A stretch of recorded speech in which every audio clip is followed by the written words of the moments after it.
The rifle hit the concrete with a sound like a gunshot. Every head on the range turned. She was 5'3", 120 pounds. Standing in the middle of the Northstar Special Warfare Center with ice in the air and 6 dozen elite operators staring at her like she'd wandered in from the wrong building. "You weakling," the ranger sergeant said, loud enough for everyone to hear. "You can't even hold a gun." Nobody moved. Nobody corrected him. Lieutenant Maya Bennett looked down at the rifle on the ground, then back up at the man who'd thrown it. Then she picked it up. And everything that happened next, nobody who was there would ever forget it. If you're new here, subscribe, drop your city in the comments, and stay until the end, because this story is just getting started. The flight from Anchorage to the Northstar compound took 40 minutes in a rattling CH-47, and Maya spent most of it with her eyes closed and her back against the cold fuselage, listening to the rotors chew through the Alaskan wind. She wasn't sleeping. She never slept on flights. Old habit from the teams. You use transit time to run through your mental checklist. Equipment, personnel, terrain, threat picture. What you knew, what you didn't know, what could get you killed in the gap between the two. What she knew, Joint Integration Training Cycle, 7. 3 weeks. SEAL operators and Army Rangers running combined scenarios under winter conditions. Live fire, close quarters, land navigation, Arctic water operations. The point was interoperability, learning how the other branches thought, moved, communicated under pressure. What she didn't know, how bad it was going to get once they landed. She should have guessed. She'd been doing this long enough. The CH-47 set down on a cleared pad outside the main compound at 0614 before full light. The mountains behind the base were dark shapes against a sky the color of old iron. Temperature was reading 11 degrees. Wind chill had it somewhere uglier than that. Maya stepped off the ramp with her ruck, her rifle case, and her orders folded in the inside pocket of her cold weather jacket, and she stood still for 3 seconds while her body adjusted to the air. 11 degrees. Fine. She'd operated in worse. The Northstar Special Warfare Center wasn't much to look at from the outside. Low, wide buildings in muted green and gray, perimeter fencing, vehicle lots, range flags in the distance. The kind of facility that existed specifically to be forgettable. No reason to look twice at it from the road, which was the point. The compound was 30 miles from the nearest town, buried in terrain that made casual observation impossible. Which meant whatever happened here happened here. No outside eyes. No civilian noise. Maya had read the unit composition on the flight. 16 SEAL operators from Team 7, 20 Rangers from 75th Regiment, 3rd Battalion, 4 exchange personnel from DevGru and Delta in observer roles. 1 female lieutenant, her, the only woman in the entire cycle. She'd been the only woman in a lot of rooms. The processing sergeant at the admin building was a Ranger staff sergeant named Hollis, thick through the shoulders with a patient, competent face.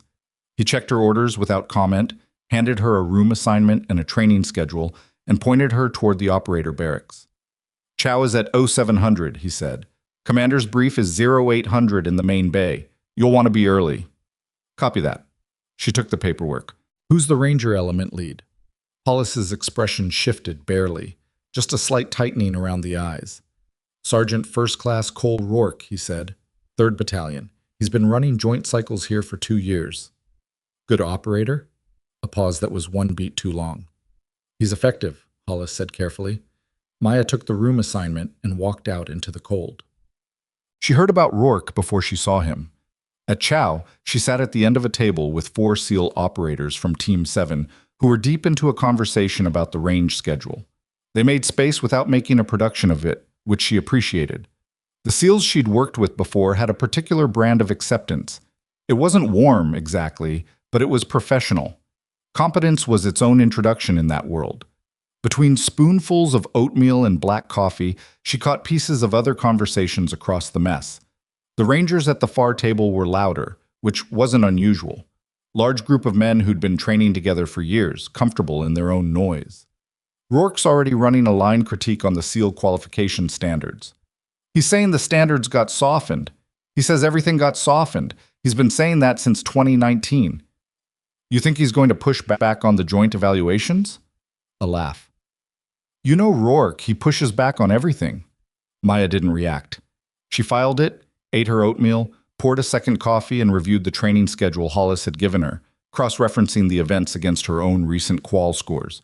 She was current on everything. Her last range qualification had been 6 weeks ago at Little Creek, 48 out of 50 on the standard rifle course, a score that put her in the top 10% of her cohort. She was current on combat dives, fast rope, and sear refresher. She'd run 2 OTC cycles in the past 18 months, both in environments significantly uglier than this one. She was ready. The question was whether ready would be enough when the room decided it wasn't. Cole Rourke walked into the commander's brief at exactly 0758 and took a position against the wall rather than sitting, which told Maya several things before he opened his mouth. He was tall, 6'2", maybe 6'3", with the kind of build that came from 20 years of physical work, not a gym, not bulky, dense. His face had the weathered quality of someone who'd spent a serious portion of his career outdoors in bad conditions, and he moved with the particular economy of a man who was constantly, unconsciously assessing his environment. The Ranger Trident wasn't on his chest. The Ranger tab was, plus a combat infantryman badge and a handful of other devices that told a story in shorthand, multiple deployments, direct action experience, the kind of service record that didn't need to announce itself. The base commander, a Navy captain named Sherwood, ran the brief. Joint training objectives, safety protocols, range deconfliction, chain of command structure for the cycle. Maya listened and took notes in the small waterproof notebook she kept in her left breast pocket, using the shorthand she'd developed over years of trying to retain more information than any single brain could comfortably hold.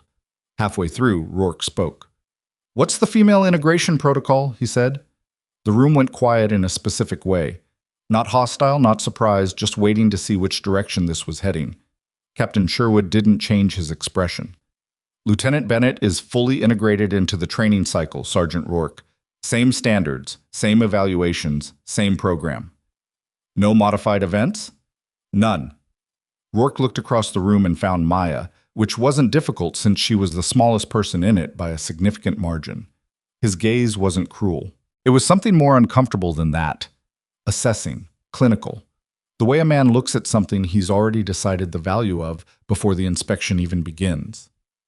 "Understood," he said. He looked back at the front of the room. Maya wrote 0803, challenge incoming in her notebook, and underlined it once. The first event was rifle qualification, which nobody had told her was scheduled for that afternoon. The standard SEAL Ranger Joint Qual course ran 25 targets at varying distances from 50 to 300 meters, timed strings with mandatory reloads, kneeling and prone positions, transitions from sling to ready.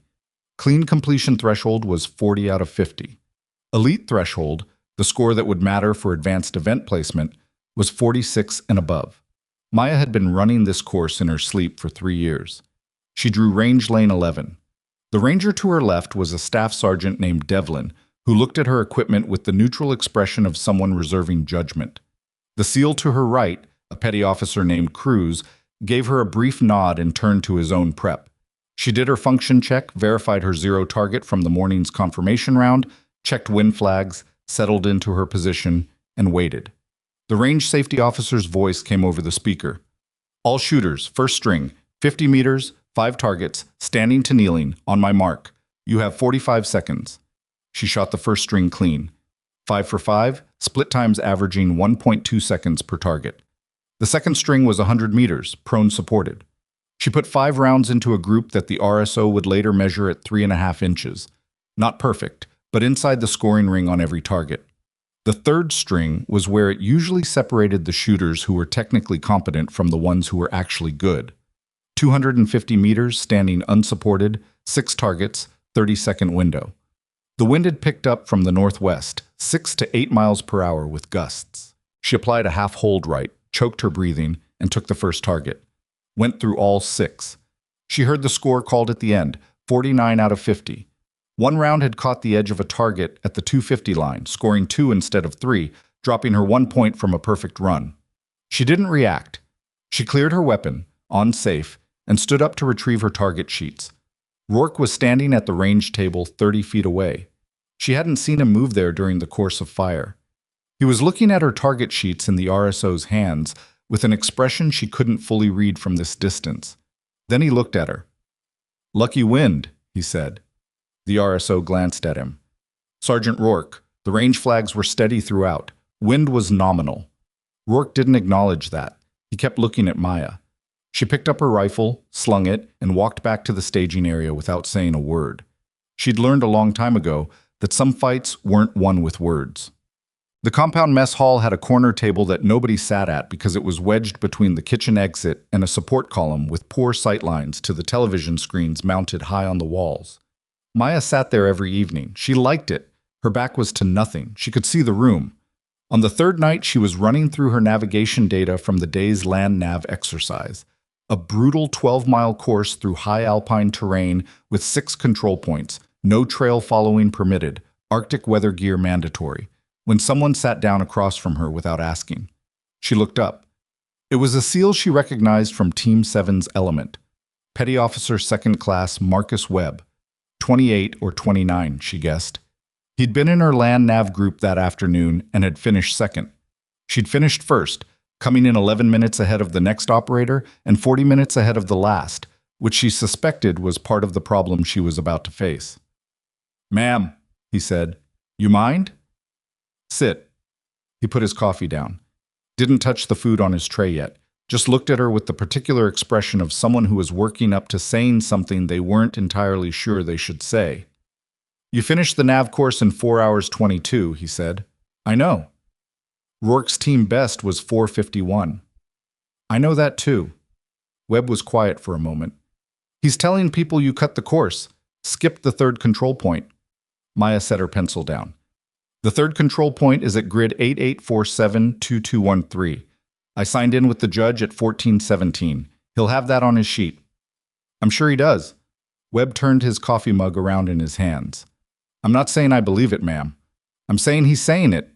She looked at him for a moment, trying to decide how much this was helpful and how much it was the kind of concern that came wrapped in a particular kind of condescension. "Is there something you want me to do with that information?" Webb seemed to think about it honestly. "I think he's building towards something. He's not the type to just let it go." "No," she said. "He's not." She picked her pencil back up. "Thanks, Webb." He took the hint, picked up his tray, and left. She went back to her navigation data. She didn't sleep well that night, but not because she was afraid. The combat swimming evolution was at 0500 on day 5, and the briefing sergeant called it a winter water assessment, with the particular enthusiasm of a man who'd been doing this long enough to find other people's suffering darkly entertaining. The test.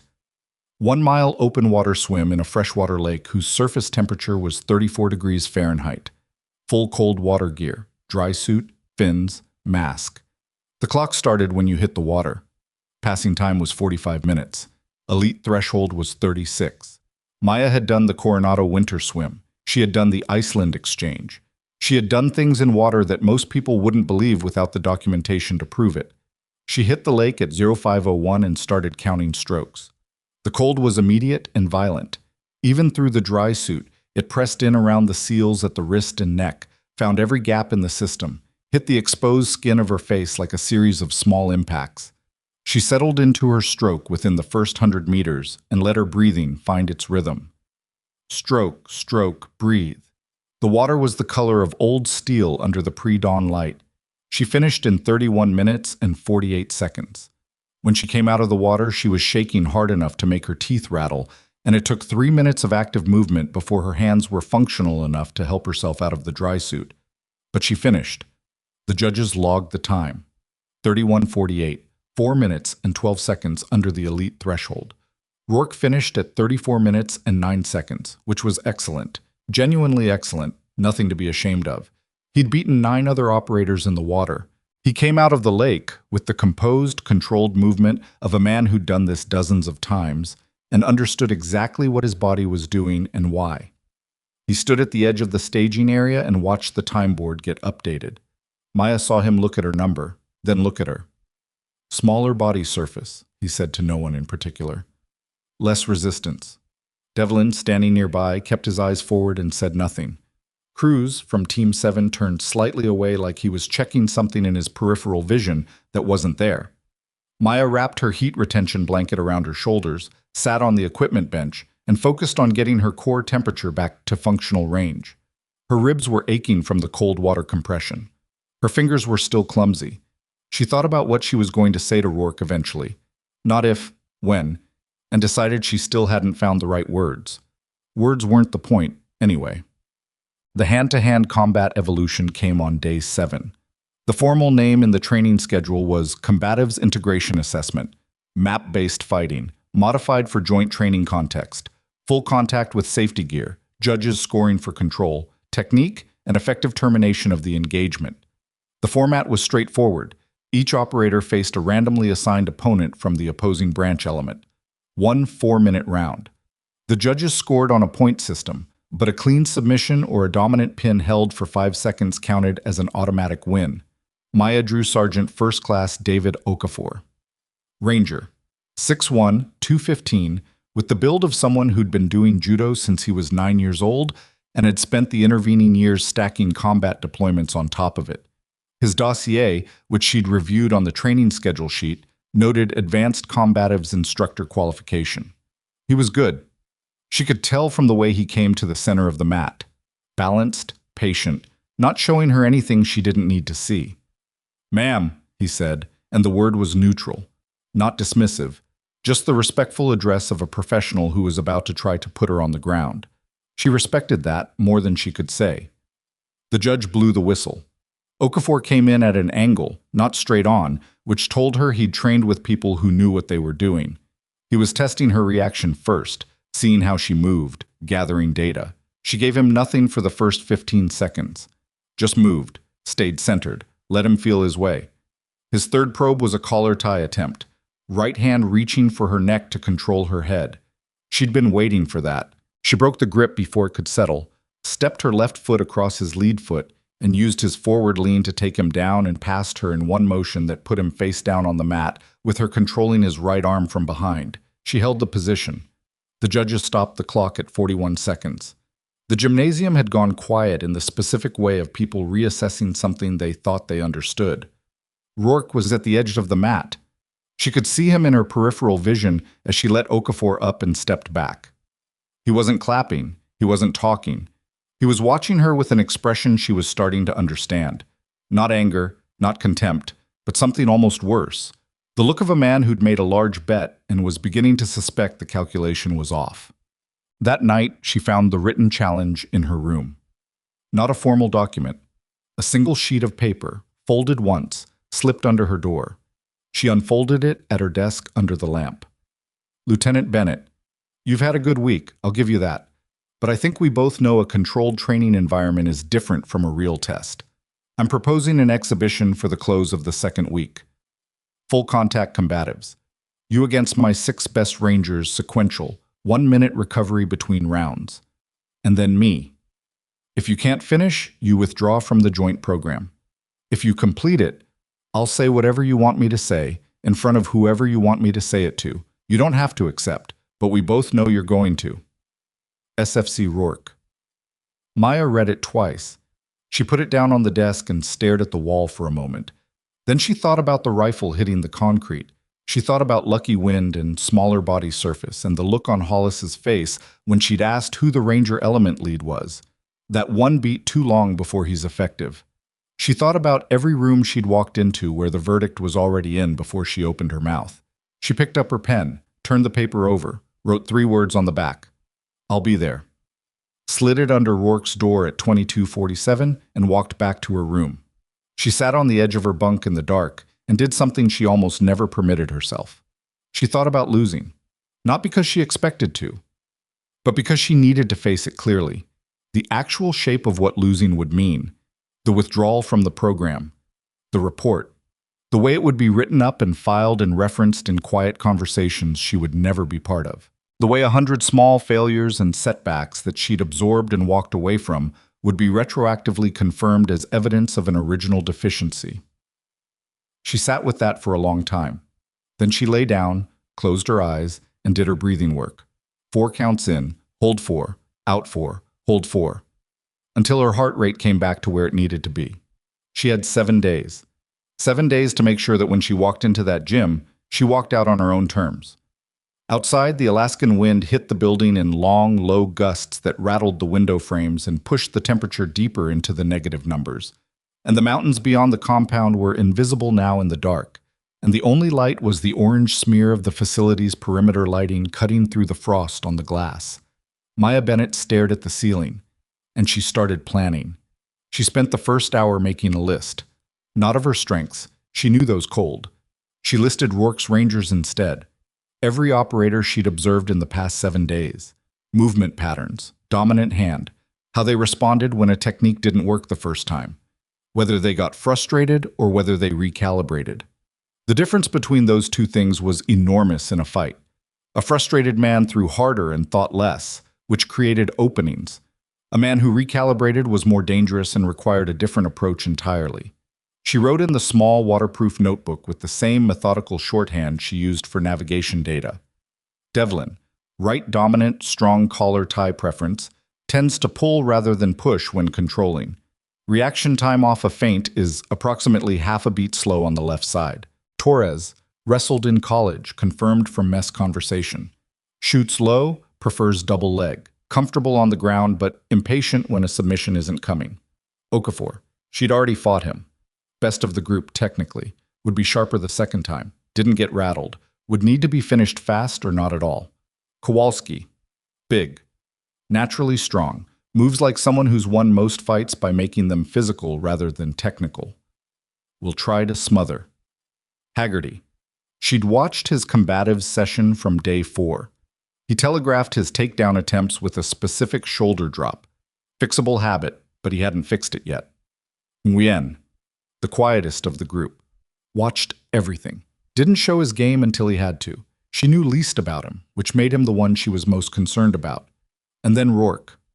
She left his page blank for now. Not because she had nothing to write, because what she knew about Rourke wasn't technical. It was something harder to quantify. He was a man who'd spent 20 years being right. Not because he was arrogant. Arrogance was a lazy shortcut, and Rourke wasn't lazy. He'd been right because he was genuinely capable, and in the particular world he inhabited, genuine capability was consistently rewarded. His assessments of people had been accurate often enough that he'd stopped questioning the method that produced them.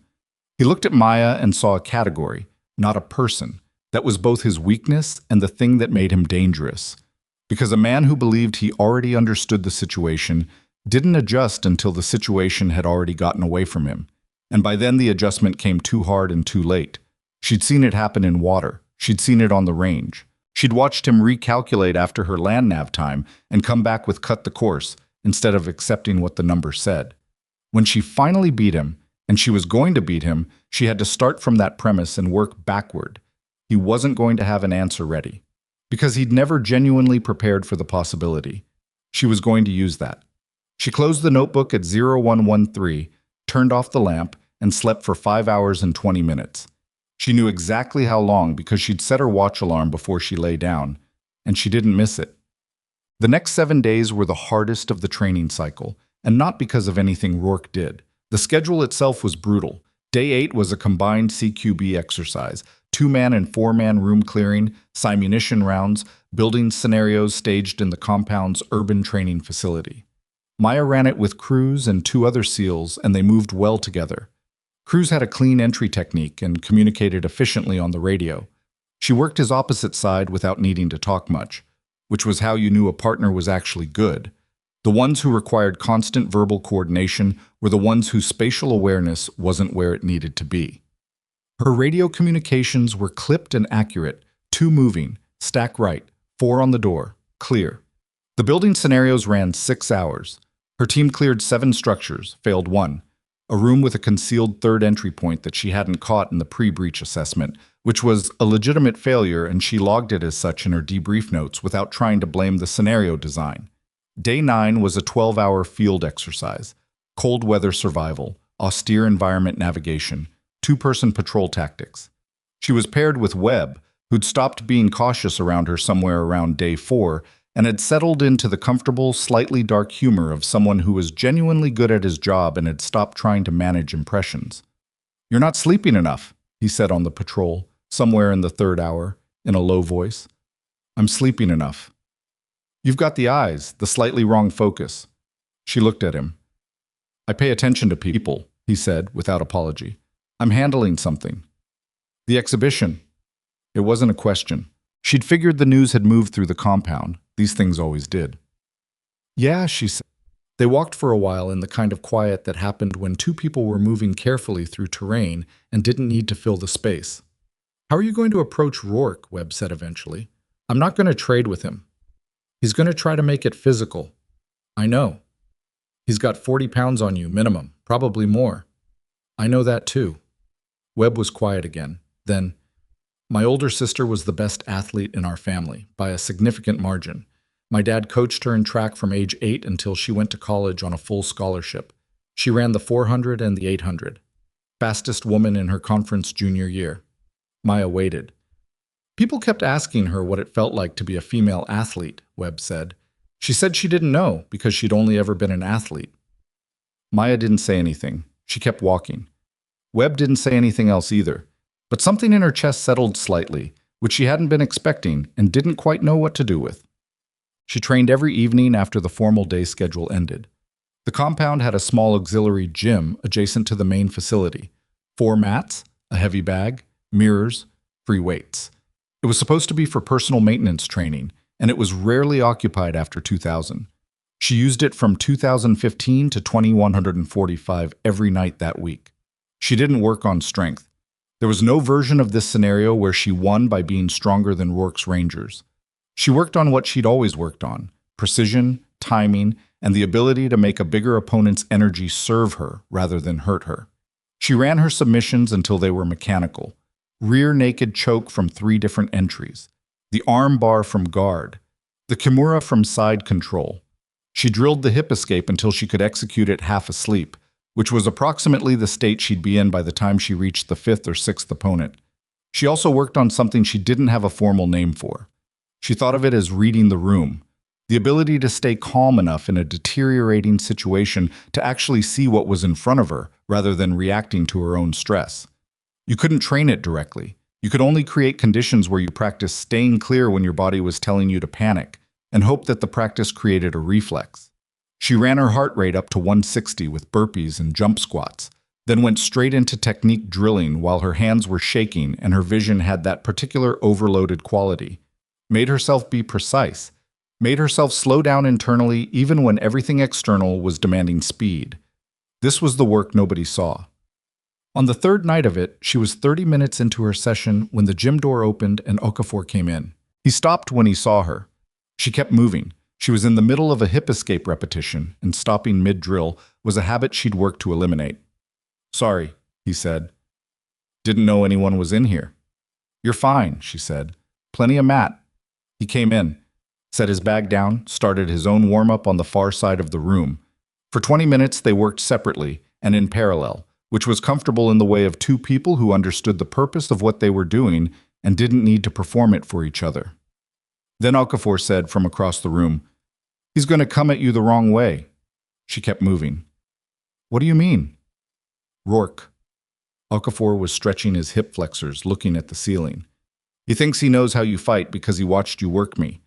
But the way he's been talking about it, he thinks your whole game is redirection. Wait for the attack. Use the momentum. That's part of it. He's going to try to control the pace. Make it slow. Take away the explosive entries. Okafor looked at her. He's been wrestling since high school. His base is a lot stronger than he shows. He won't go to ground unless he puts you there first. Maya stopped drilling. She stood there for a moment. Why are you telling me this? Okafor shrugged. It was a genuinely small gesture from a very large man. Because what he's doing isn't about the program. It's not about training standards or integration or any of that. What's it about? Rourke's been here a long time, Okafor said, and he's built a lot of things on what he thinks he knows. About what works and what doesn't. About who belongs where. He paused. Some people, when their framework starts getting contradicted, they double down instead of updating. He's doubling down. She looked at him for a moment. And you're not. I fought you, he said simply. I know what I'm working with. He went back to his warm-up. She went back to hers. She didn't say thank you, and he didn't seem to expect it. That was its own kind of respect. The exhibition was scheduled for the last Friday of the second week, which gave the word time to move through the compound in the way that rumors move through closed military environments, fast, distorted at the edges, accurate at the core. By Tuesday, everyone knew. By Wednesday, the SEALs were having a quiet, sustained argument about whether anyone should intervene, not to protect Maya exactly, but to challenge whether the exhibition format was appropriate for a joint training context. She heard about this argument secondhand from Cruz, who framed it as the LT situation with the discomfort of a man who wasn't sure what the right word was. "I don't need anyone to stop it," she told him. "With respect, ma'am, that's not really the point. It is, actually." She looked at him steadily. "If someone else shuts it down, then I'm the person who got protected. That follows me." She let that land. "This ends with me in that gym. That's the only version of this that works." Cruz looked at her for a long moment, then he nodded. "What do you need?" he said. "Nothing. I'm asking seriously." She thought about it. "Tell me about Nguyen. What's his ground game like?" Cruz's expression shifted, recognition, then something like relief that there was something concrete to do. "Nguyen trained BJJ for 3 years before he enlisted. He's not a specialist, but he's technically clean. He's patient. He'll wait for you to commit and then use the commitment against you." "Sounds familiar," she said. "Yeah," Cruz said. "A little." Thursday night, the night before the exhibition, Maya sat in the auxiliary gym alone. She wasn't training. She'd done her last technical session Tuesday. Wednesday had been light movement and stretching only. Tonight she just sat in the center of the mat in the silence and let herself be still. She thought about a lot of things. She thought about the qualification range on day 1 and the sound the rifle had made hitting the concrete. She thought about her father, who had spent 32 years in the Army and retired a lieutenant colonel and had been dead for 6 years, and who had told her once that the most dangerous moment in any fight wasn't the beginning. It was the middle, when you were tired and hurting and your judgment was compromised and you had to make the most important decisions of the engagement on the worst possible information. "That's when you find out if you've prepared correctly," he'd said. "Not for the technique. Technique breaks down. You prepare for the mind. For what happens when everything you trained gets stripped away and all you have left is the decision about whether to keep going." She sat on the mat. The ventilation in the gym cycled on with a low mechanical hum and then cycled off again. Tomorrow she was going to walk into a room full of people who had already decided the outcome, and she was going to prove that the decision wasn't theirs to make. She got up, turned off the light, and walked back to her room through the Alaskan night, 11 degrees, wind cutting across the open ground between the buildings, with the specific indifference of weather that didn't care what you were planning or what it meant. She'd slept 5 hours and 20 minutes every night this week. Tonight she was going to need every minute of it. The exhibition began at 1900. She was ready at 1845. What she wasn't ready for, what nobody was ready for, was what Rourke did 20 minutes before the opening bell, when he walked to the center of the gym floor, addressed the assembled operators directly, and changed the terms. He walked to the center of the gym floor at 1838, and the room went quiet. The way rooms go quiet when the person who controls the environment decides to use that control. Rourke stood under the overhead lights, with his hands clasped behind his back, and his uniform pressed, and his face carrying the particular expression of a man who had decided something and was comfortable with the decision. Around him, maybe 90 operators and support personnel had arranged themselves along the walls and on the bleacher benches that the facility staff had rolled out for the occasion. The mat was clear. The judges, 3 of them, senior NCOs pulled from the base's permanent staff, sat at a table along the east wall with scoring sheets and a timer. Maya was in the far corner with her gear. She'd already done her warm-up. Her hands were wrapped. She'd tied her hair back with a piece of 550 cord because she'd lost 3 hair ties in the past 2 weeks and hadn't bothered to find more.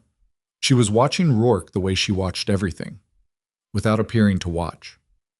"I want to modify the format," Rourke said. His voice carried easily in the gymnasium. "Not the substance, the number." He paused, and in the pause the room recalibrated. 7 opponents, he said, not 6. I'm adding Sergeant Torres to the rotation. A murmur moved through the crowd.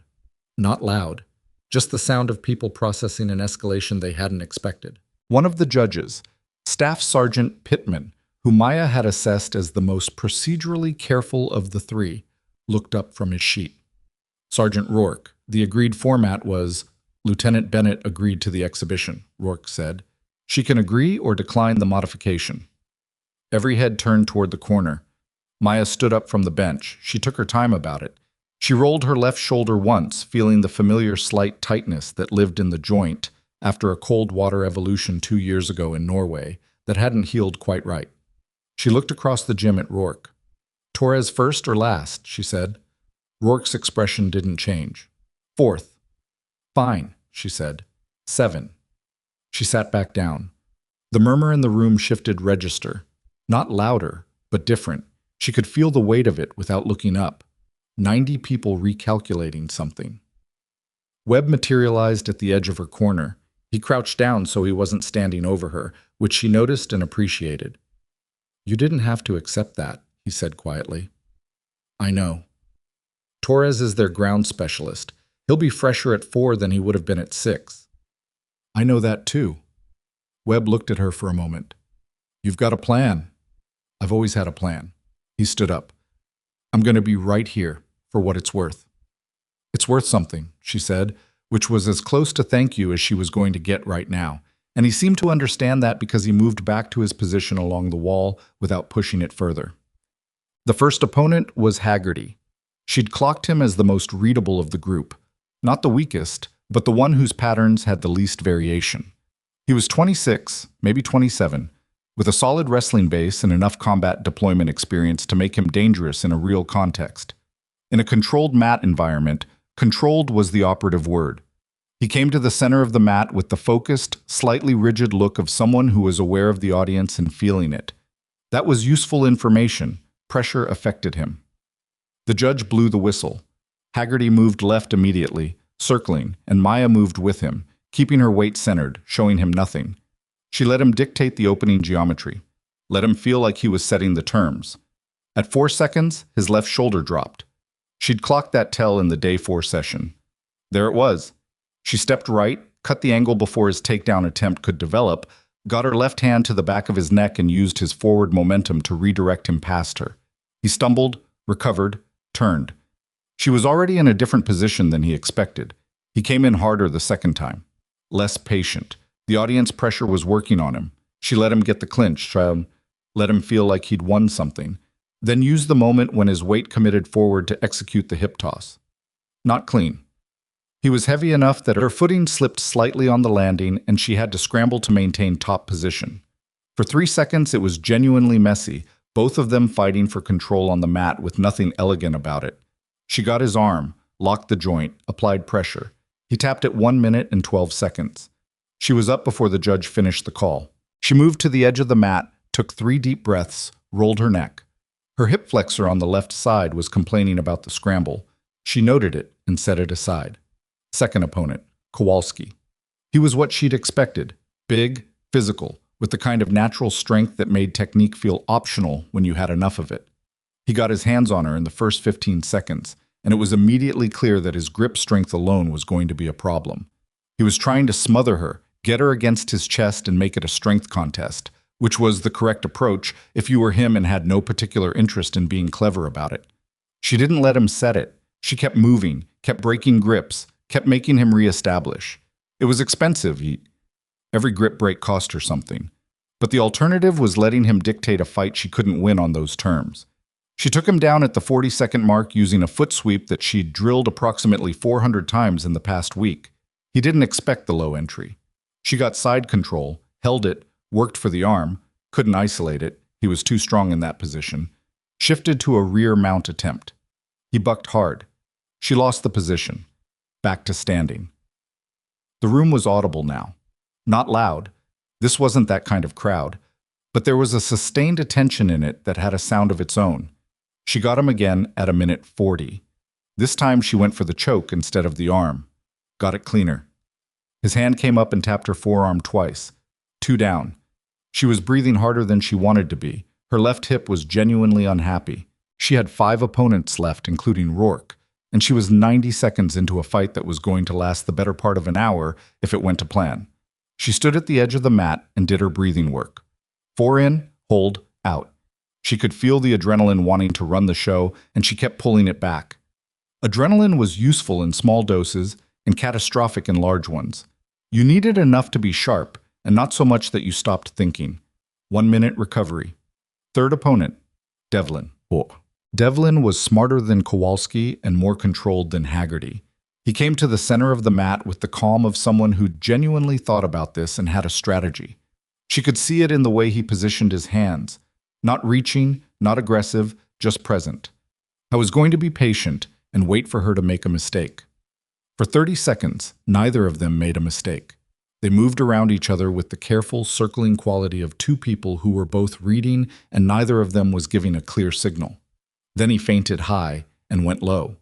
She'd been waiting for the collar tie because it was his preferred entry, and she'd clocked it multiple times. She wasn't ready for the level change. He got her leg. She sprawled. Not perfectly. Her balance was already slightly compromised from the hip flexor issue. And for a bad 2 seconds, she was fighting to keep him from completing the takedown. He got her down. The crowd made a sound. She hit the mat with Devlin on top, controlling her hips, and she had a fraction of a second where she felt the situation as a physical weight. Not just his body weight, but the accumulative weight of everything riding on this. 2 opponents in, hip already hurting, now on her back with a trained wrestler in top position, and 5 more fights after this one. She breathed. She looked for her escape and found it. Not because it was obvious, but because she drilled the hip escape until she could find it when she was panicking, and this was a controlled version of that. She bridged, created space, recovered to guard. He was strong in top position, but his guard passing was methodical rather than instinctive, and she used that extra half second to get her legs involved. She caught him in a triangle attempt from closed guard. He defended well. She adjusted, swept to top position when his defense opened a space, and from there she had better options. She took the back, locked the choke. He tapped at 2 minutes and 47 seconds. 3 down. She stood up and her left hip sent her a clear message about what it thought of the evening so far. She walked it off, literally walked, small circles at the edge of the mat, keeping the joint moving because if she let it stiffen in the recovery minute, it was going to be significantly worse when the 4th round started.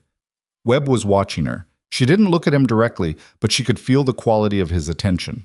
Not anxious, just present. That steadied something. She looked at Rourke, who was standing against the far wall with his arms crossed. He was watching the mat with an expression she was starting to read more precisely. Not satisfaction. He hadn't expected her to fall to Devlin, she thought, and she was right that she hadn't fallen. But not concern either, not yet. Something more like calculation. He was adjusting his model in real time. That was the thing about Rourke. He wasn't stupid, he was just wrong. The recovery minute ended. Torres came to the center of the mat. Torres was the problem she'd been thinking about since she'd read Cruz's file notes 4 days ago. Brazilian jiu-jitsu background 3 years before service, plus whatever the Rangers had layered on top. Patient. Technically clean. Cruz had said he was the type to wait for you to commit and then use the commitment. She decided not to give him anything to use. For the first 90 seconds, she was almost entirely defensive. She moved, she circled, she broke every grip attempt before it could establish. She gave him no weight to redirect and no forward momentum to exploit. It was exhausting in the specific way that defensive fighting was always exhausting. You were spending energy without appearing to do anything, which looked bad from the outside and felt worse from the inside. Torres adjusted. He slowed down, mirroring her, willing to play the patient game. They were 45 seconds from the time limit when Maya changed the pace. She'd been waiting for him to settle into the rhythm they'd established. She felt it happen. That slight easing of tension that occurs when 2 people have found a mutual stalemate and both of them have begun to accept it as the terms. She felt him accept it. She moved. Not explosive. She didn't have the reserves left for pure explosion, but sharp, committed, precise. She changed level, changed direction, changed the angle all in one connected motion that broke the rhythm before he could process the break. She got the takedown, got side control. He was good from his back. She'd expected that. And he worked immediately for a reversal. She didn't give him the reversal. She gave him something else to think about. A chimera threat from north-south. and when he moved to defend it, she transitioned to the choke she'd actually been setting up. It took 3 minutes and 19 seconds, which was the longest of the 4 rounds, and left her gasping in a way she was not happy about with 3 opponents still to go. She walked her circles again. Her ribs had taken a shot somewhere in the Taurus scramble. She wasn't sure when exactly, because in a live fight you didn't always feel it until afterward. And they were making themselves known now. Not broken. She'd fought with broken ribs before and knew what that felt like. Badly bruised, maybe cracked, enough to make every deep breath a considered decision. 4 down, 3 left. She looked at the judges' table. Pittman was watching her with the neutral professional face of a man who was doing his job and not editorializing. The other 2 judges had the same expression. None of them would stop it unless she was actually injured and incapable of continuing. That was the format. She'd agreed to it. Came to the mat. Cruz had said patient, technically clean, wait for the commitment. She'd spent more time thinking about Nguyen than the others specifically because she knew the least about him. There was a particular danger in opponents you'd underestimated by underinformation. You built a model with too few data points, and the model collapsed when the real person turned out to be more complex than the data. What she saw in the first 30 seconds? He was patient, yes, but it wasn't the stillness of someone waiting for an opening. It was the stillness of someone who was reading her, actively reading, processing, adjusting. His eyes tracked differently than the others, not at her hands or her center of gravity, but at her feet, her weight shifts. The micro-adjustments that telegraphed intention before intention became action. He was looking at the same thing she was looking at. That was the difference. She spent the first minute doing something she almost never did. She deliberately showed him a false pattern. She set up a collar tie entry twice without completing it, letting him see the setup and the abort, building an expectation. On the third setup, she went somewhere completely different. It partially worked. He'd started to read the collar tie. And the beginning of his counter was there when she changed directions. She got the takedown, but not cleanly. She lost top position almost immediately, and they ended up in a scramble that was longer and messier and more genuinely uncertain than anything she'd faced so far that evening. At one point, she was on her back with him in side control, and she heard the crowd react, and she thought, with a clarity that surprised her, not here. She found her escape. It took longer than it should have. It took something out of her that she wasn't sure she had to spare. She got the submission at 4 minutes and 8 seconds, which was the longest fight of the night and the one that left her in the worst shape. She was on her feet. She'd won. But her ribs were screaming and her legs had that specific deep fatigue that didn't respond to adrenaline anymore because the adrenaline reserves were simply spent. 5 opponents, 5 submissions. The gym was completely silent in a way that felt different from the beginning of the evening. At the start, the silence had been skeptical, waiting to see the outcome it expected. Now it was something else.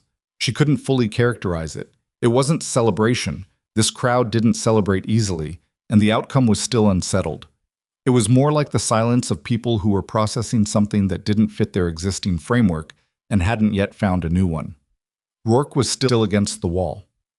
His arms had uncrossed sometime in the last 2 fights. He was standing with his hands at his sides now, watching her with that calculation still running behind his eyes. 6th opponent, Okafor. He came to the center of the mat and looked at her the way he'd looked at her in the gym 3 nights ago. Direct, professional, honest about what was in front of him. "You're hurt," he said quietly. It wasn't an accusation or a taunt, just an observation. "I know," she said. "Ribs?" "Left side." He nodded, barely. "I'm not going to go easy on you." "I didn't ask you to." "I know." He settled into his stance.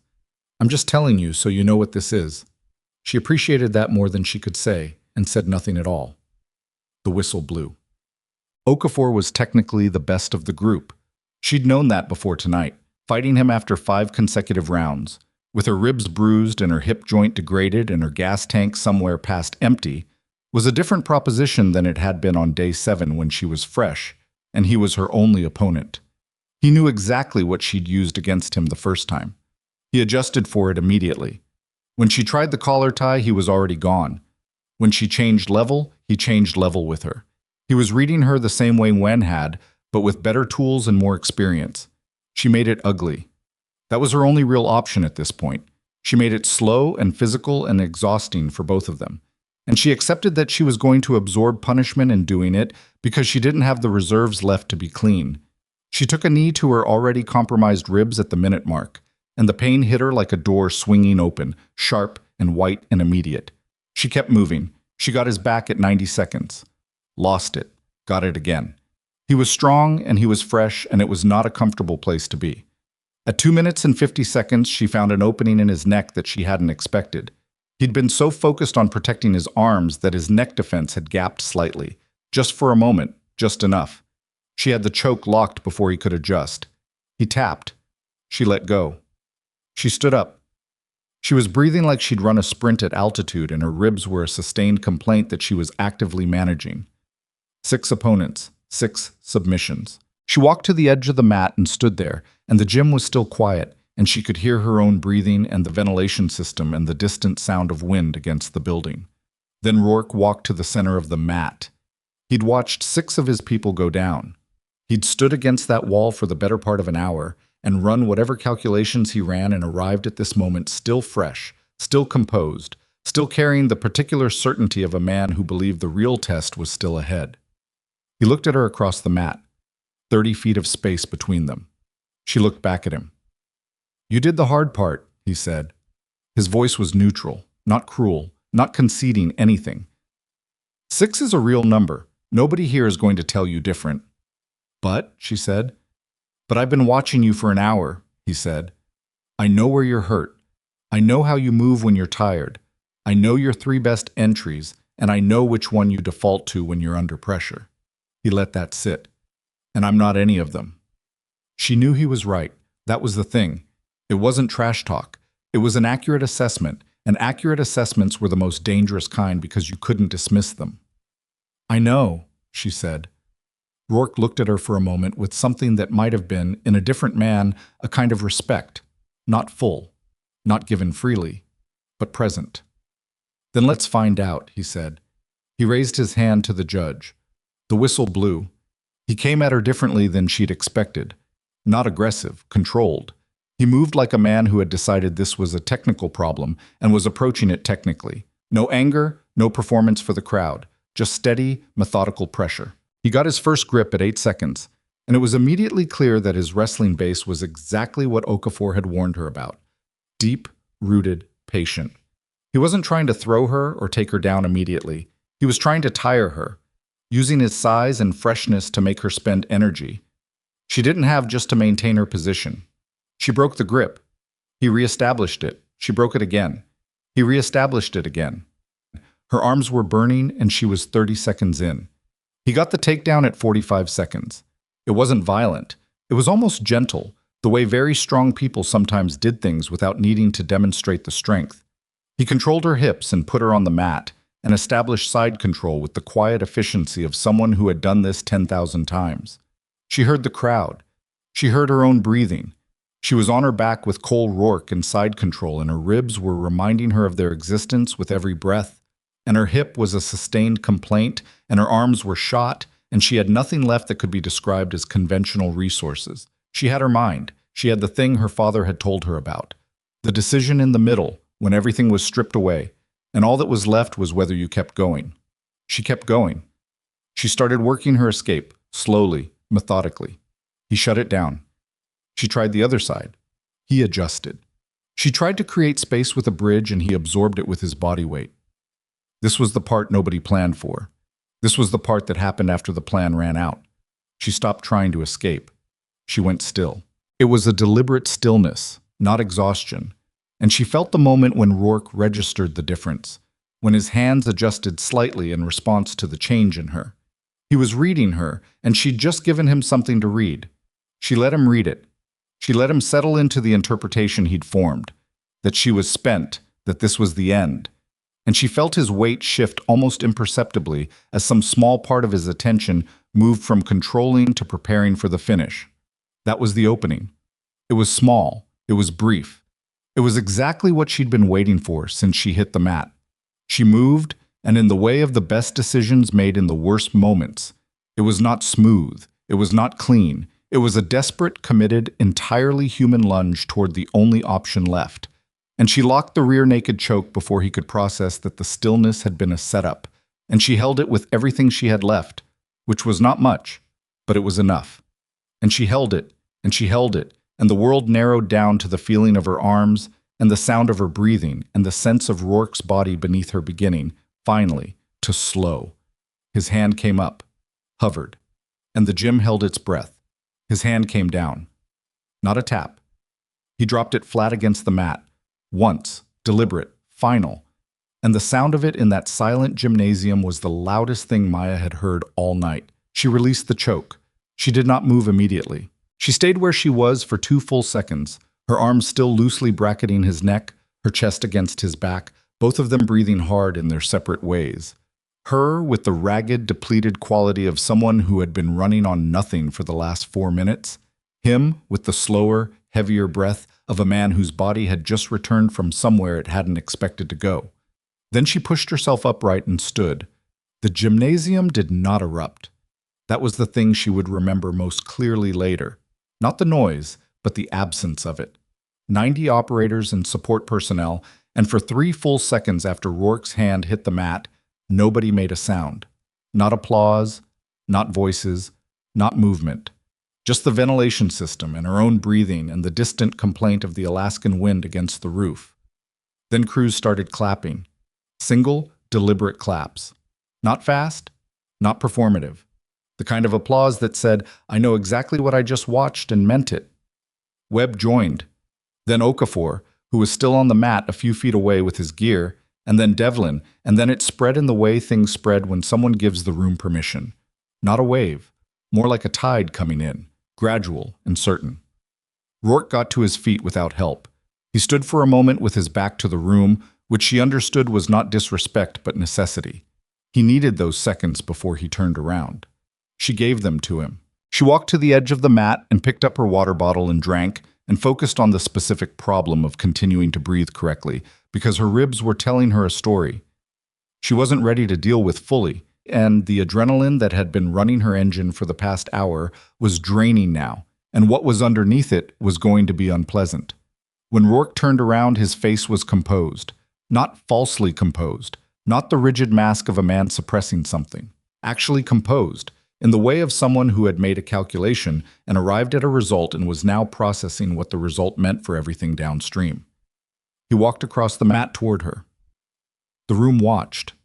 He stopped 3 feet away and looked at her directly, which she met without blinking or looking away or doing any of the things that people did when they were managing a moment rather than just living it. "That was a real fight," he said. "Yes," she said. "I want to know something." He said it without preamble, without building toward it. The stillness. "Right before you moved." That was deliberate. It wasn't a question, but she answered it. "Yes." Something shifted in his face. Not admiration exactly, closer to the expression of a man recalibrating a very fundamental measurement. "How long have you been training that?" he said. "The technique or the patience?" "The patience." She looked at him. "Since before I could do the technique." Rourke was quiet for a moment. The room was still watching, still processing, the applause having settled into the specific silence of people who weren't sure what came next, but understood that whatever it was mattered.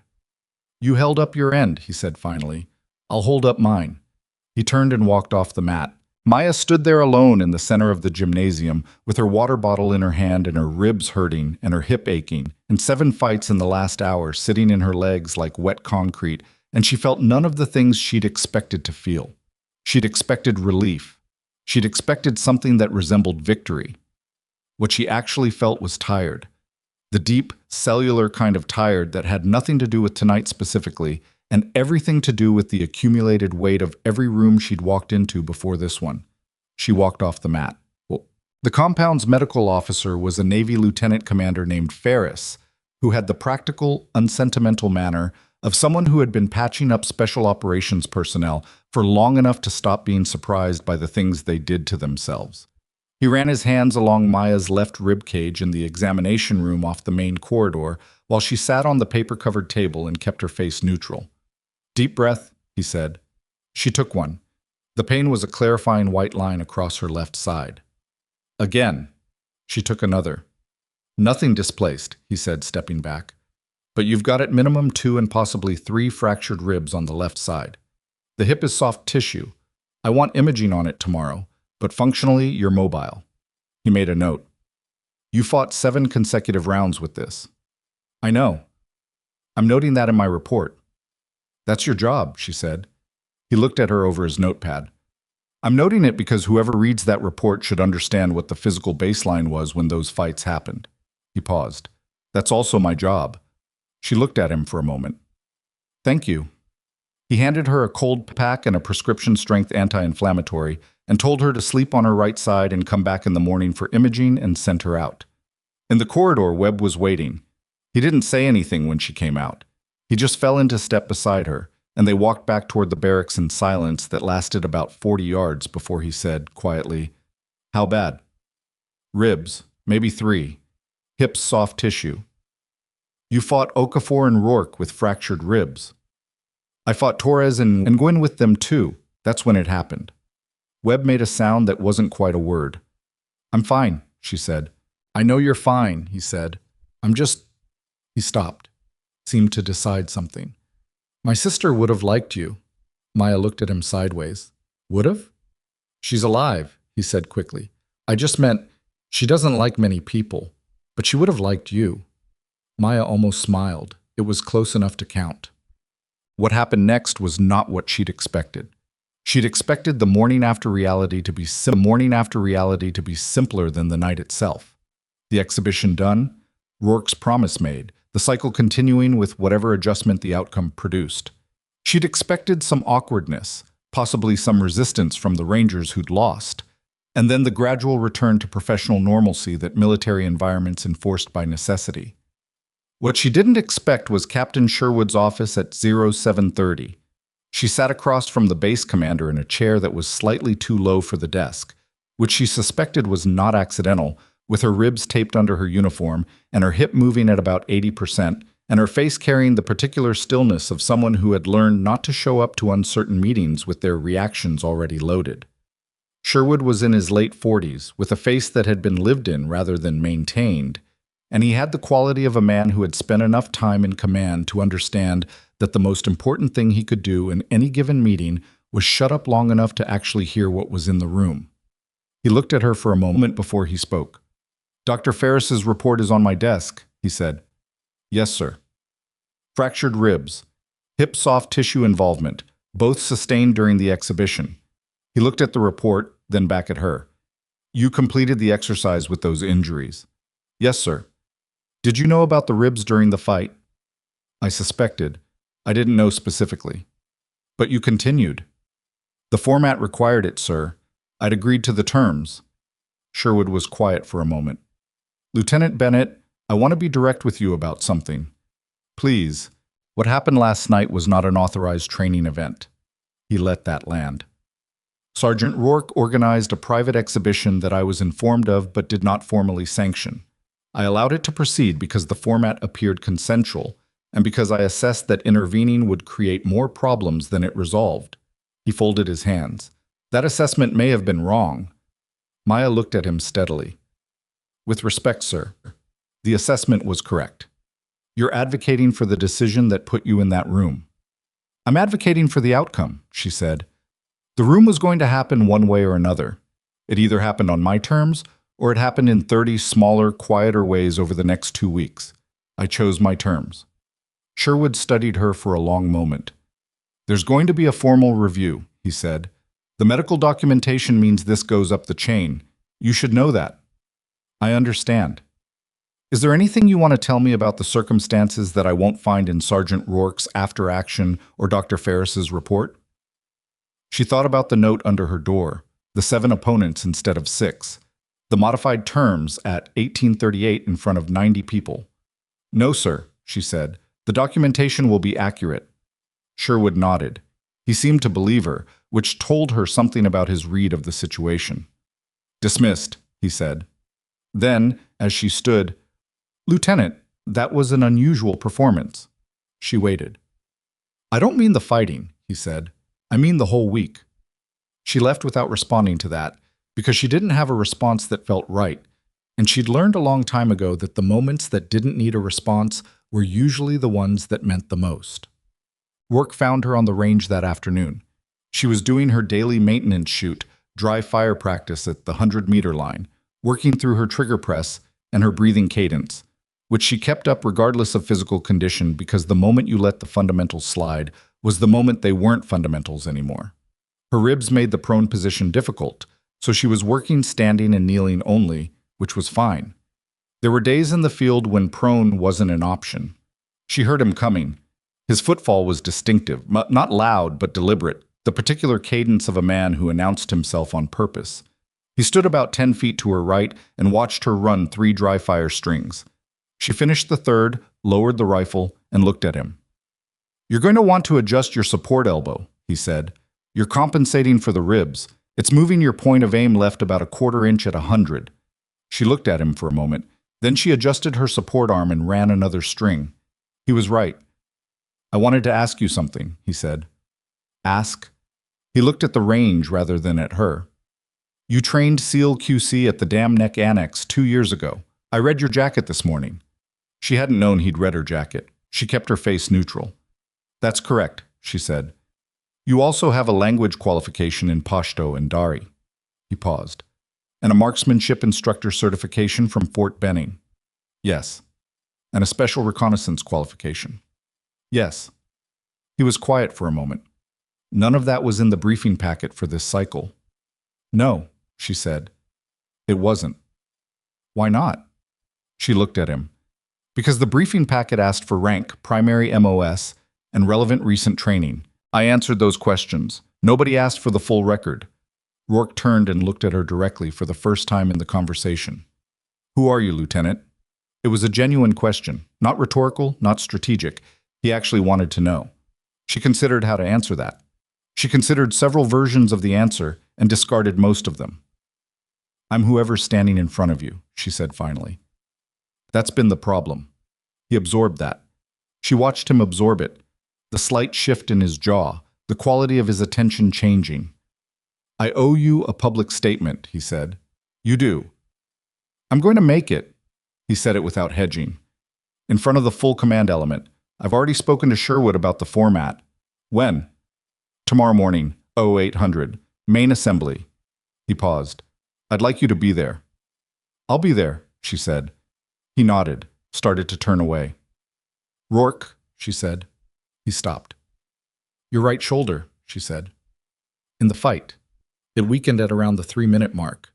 You compensate by dropping your elbow. That's the tell." He looked at her for a long moment. "Old injury," he said. "I know. No, you favor it on cold days. I noticed it in the water evolution."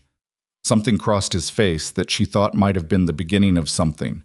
Not quite respect, because respect between people like them was built slowly and wasn't announced, but the precursor to it, the opening. "The Pashto," he said. "When were you in country?" "That's above your clearance level, Sergeant." He blinked. Then, for the first time in 2 weeks, Cole Rourke almost smiled. "Yeah," he said. "I figured." He walked off the range. She turned back to the 100-meter line, adjusted her support elbow, and ran another string. The target's downrange took every hit in the center. The formal review board convened 48 hours later. It wasn't an unusual thing. Anytime there was medical documentation coming out of a training event, the board process was standard. What was unusual was the composition. Captain Sherwood, 2 senior SEALs from Team 7's command element, a Ranger Battalion representative who'd flown in from Joint Base Lewis McChord overnight, and an observer from Naval Special Warfare Command whose name was listed on the roster as Commander D. Hartwell, and who Maya recognized the moment he walked into the conference room. She kept her face completely neutral. Daniel Hartwell was the reason she'd started down this path 7 years ago. He'd been a lieutenant commander then, running selection courses at Butta's support, and he told her in a quiet conversation after a particularly brutal screening exercise that she had the kind of mind that special operations needed more of, and the kind of stubbornness that would either get her killed or make her exceptional. He'd said it without sentiment, just as an assessment, the same way you'd assess a piece of equipment. She'd taken it as the compliment it was. He was 3 ranks higher now, and the lines in his face were deeper. and he sat in the observer chair at the back of the room without announcing his own significance, which was its own kind of announcement. He didn't acknowledge her when she came in. She didn't acknowledge him. That was correct. Sherwood ran the board. The format was straightforward: review of the exhibition circumstances, medical documentation, training cycle impact assessment, and a finding statement. Maya gave her account precisely and without embellishment. She stated the facts of the challenge, the modification of terms, her acceptance of the modification, and the outcome. She answered questions from the board members with the same quality of attention she brought to every field assessment: specific, accurate, nothing volunteered beyond what was asked. The Ranger Battalion representative, a major named Erickson, with the careful, slightly uncomfortable manner of someone who'd been handed a situation his command hadn't anticipated and was trying to manage it correctly, asked her twice whether she felt the exhibition had been coercive. Both times she said no. Both times she meant it. The terms were unusual, she said, but my participation was voluntary. I accepted the modification. I completed the event. The outcomes are documented. Erickson looked at her for a moment. Lieutenant, you sustained fractured ribs in a private exhibition that was not formally sanctioned by the installation commander. The installation commander was informed, she said. The event proceeded. The medical outcomes are consistent with the level of contact involved. I've operated with worse injuries and worse contexts, Major. The documentation reflects what happened, not a complaint about it. The room was quiet. From the back, Hartwell said nothing. He sat with a legal pad on the table in front of him and a pen he hadn't used, and he watched the proceedings with the quality of attention that very senior operators brought to situations they were assessing: total, unhurried, revealing nothing. The board recessed. Maya sat in the corridor outside the conference room on a hard chair and listened to the ventilation system and the distant sound of range fire from the far side of the compound, and thought about nothing in particular, which was a skill she'd developed over years of waiting in corridors outside rooms where her career was being discussed by people who weren't her. Webb appeared at 10:43 with 2 cups of coffee. She took one. He sat in the chair next to her. How did it go? He said. Fine. You say that about everything. Everything's fine until it isn't, she said. He drank his coffee. Hartwell's in there. She looked at him sideways. You know him? He ran the SEAL screening cycle the year I went through. He's got a reputation. Webb paused. The good kind. I know his reputation, she said. Webb looked at her. She kept her eyes on the middle distance. Maya, he said, using her name for the first time, which she noticed. What's in your record that Rourke found this morning that the briefing packet didn't have? She was quiet for a moment. Enough, she said. That's not an answer. It's the only one you're getting. He seemed to accept that. They sat in silence with their coffee until the conference room door opened and Sherwood's aide asked her back in. The board findings took 11 minutes to read. No formal sanction against Rourke for the exhibition format. No formal finding of coercion. A notation in the training cycle record about the medical outcomes and the requirement for future joint training events to have clear authorization protocols. And one additional item. The board has reviewed Lieutenant Bennett's full service record, Sherwood said, including the supplemental documentation provided by Commander Hartwell. He looked at her over his reading glasses. There are a number of qualifications and operational notations in your record that were not included in the cycle briefing packet. Yes, sir. Would you care to speak to that? She'd known this was coming. She'd been deciding since the morning how much to say and in what form. My record is accurate, she said. The briefing packet asked for specific categories of information. I provided those categories. The additional qualifications weren't volunteered because they weren't asked for, and they weren't relevant to the training cycle as I understood it. Sherwood looked at her for a moment. Some of those qualifications are relevant to the cycle, Lieutenant, significantly relevant. I understand that now, sir. Do you? Yes. He was quiet. Then, the board is not taking action on this point, but I want you to understand something. He set the paper down. The value of what you carry doesn't decrease because you don't announce it, but it also can't protect you if no one knows it's there. She met his eyes. With respect, sir, I've spent 7 years learning that announcing it doesn't protect me either. The room was very still. Hartwell, in the back, made a single notation on his legal pad. She couldn't see what it said. Sherwood nodded. Dismissed. That evening, the compound felt different. She couldn't point to any single thing. The schedule was the same, the personnel were the same, the weather was the same, 12 degrees, wind from the northwest, frost on every exterior surface by 1900. But the quality of the air inside the buildings had shifted in the particular way of environments where something significant has happened, and everyone is in the process of deciding how to metabolize it. At the mess at 1800, the seating arrangement was different, not dramatically. Nobody made a production of it. But the invisible lines that had divided the SEAL element from the Ranger element at Chow were softer. She sat at her corner table, and within 10 minutes there were people at the adjacent tables who hadn't sat there before, including Torres, who hadn't spoken to her directly since the fight, and who set his tray down 2 seats away and ate his food with the focused attention of someone making a deliberate point by not making a point. She ate her food and let the room do what it was doing. Okafor came by at the end of the meal. He didn't sit. He just stopped at the end of her table with his tray and looked at her. When they debriefed the exhibition, he said, they're going to want a full account from all participants. I know. My account is going to be accurate. She looked up at him. I'd expect nothing else. He nodded. There was something in it that felt like a door opening, very slightly, to something that hadn't existed at the beginning of this week. For what it's worth, he said, I've fought a lot of people. I know when I've been beaten by someone who's better. He paused. You were better. He picked up his tray and walked away. She sat with that for a moment.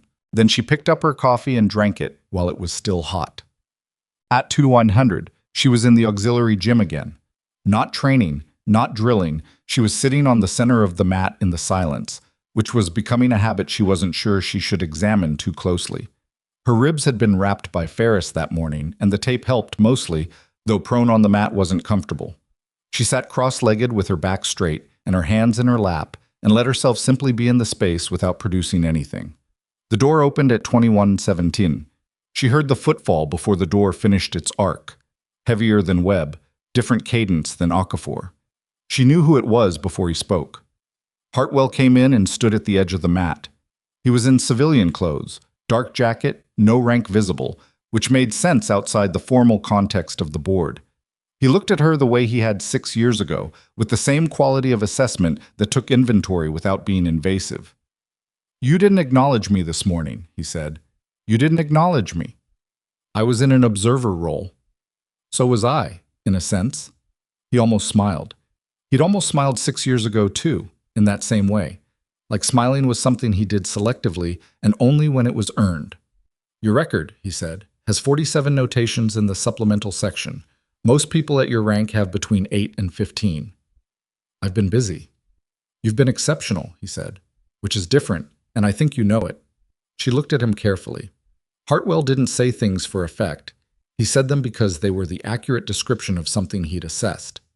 The review board saw your full record this morning, he said, including the SR qualifications, including the language certs, including the 3 operational notations that I'm not going to name in this building.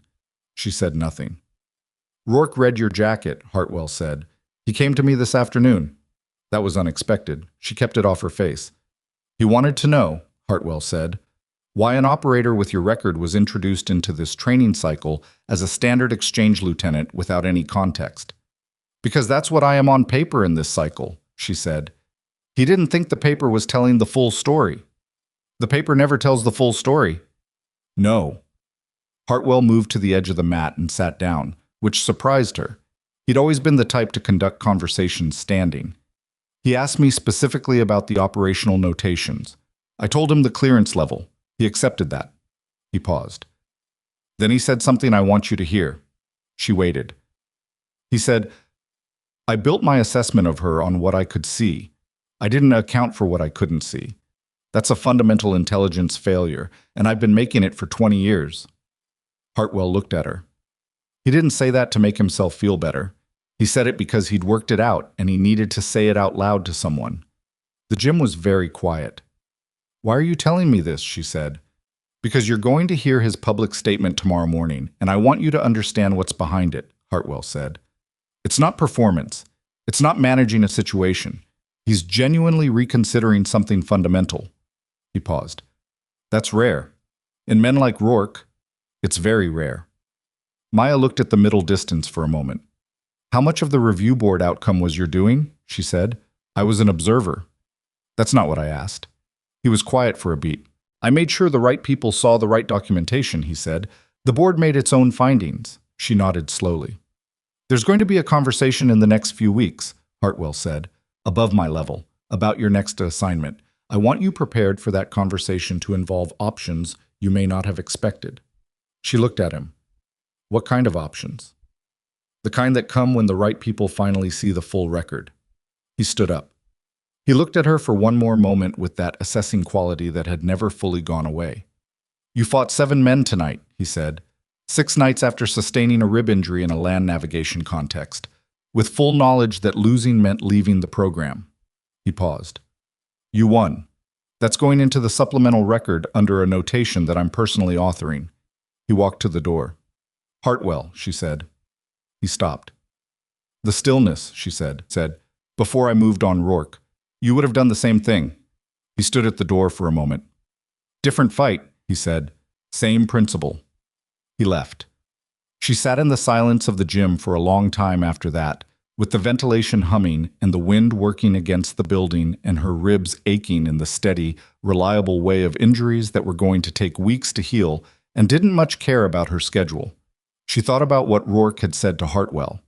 A fundamental intelligence failure, the self-assessment of it, the precision, the willingness to use exactly the right vocabulary for what he'd done without softening it.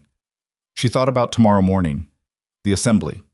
90 operators watching a man she'd defeated stand in front of them and say something true. She thought about what that would cost him and the fact that he was going to do it anyway.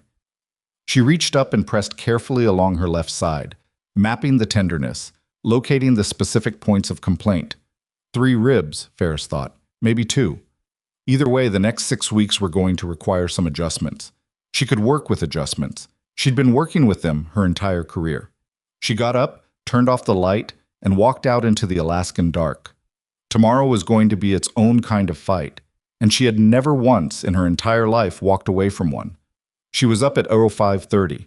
Not because her alarm went off, she'd set it for 0600, but because sleep had stopped working somewhere around 0400 and lying in the dark.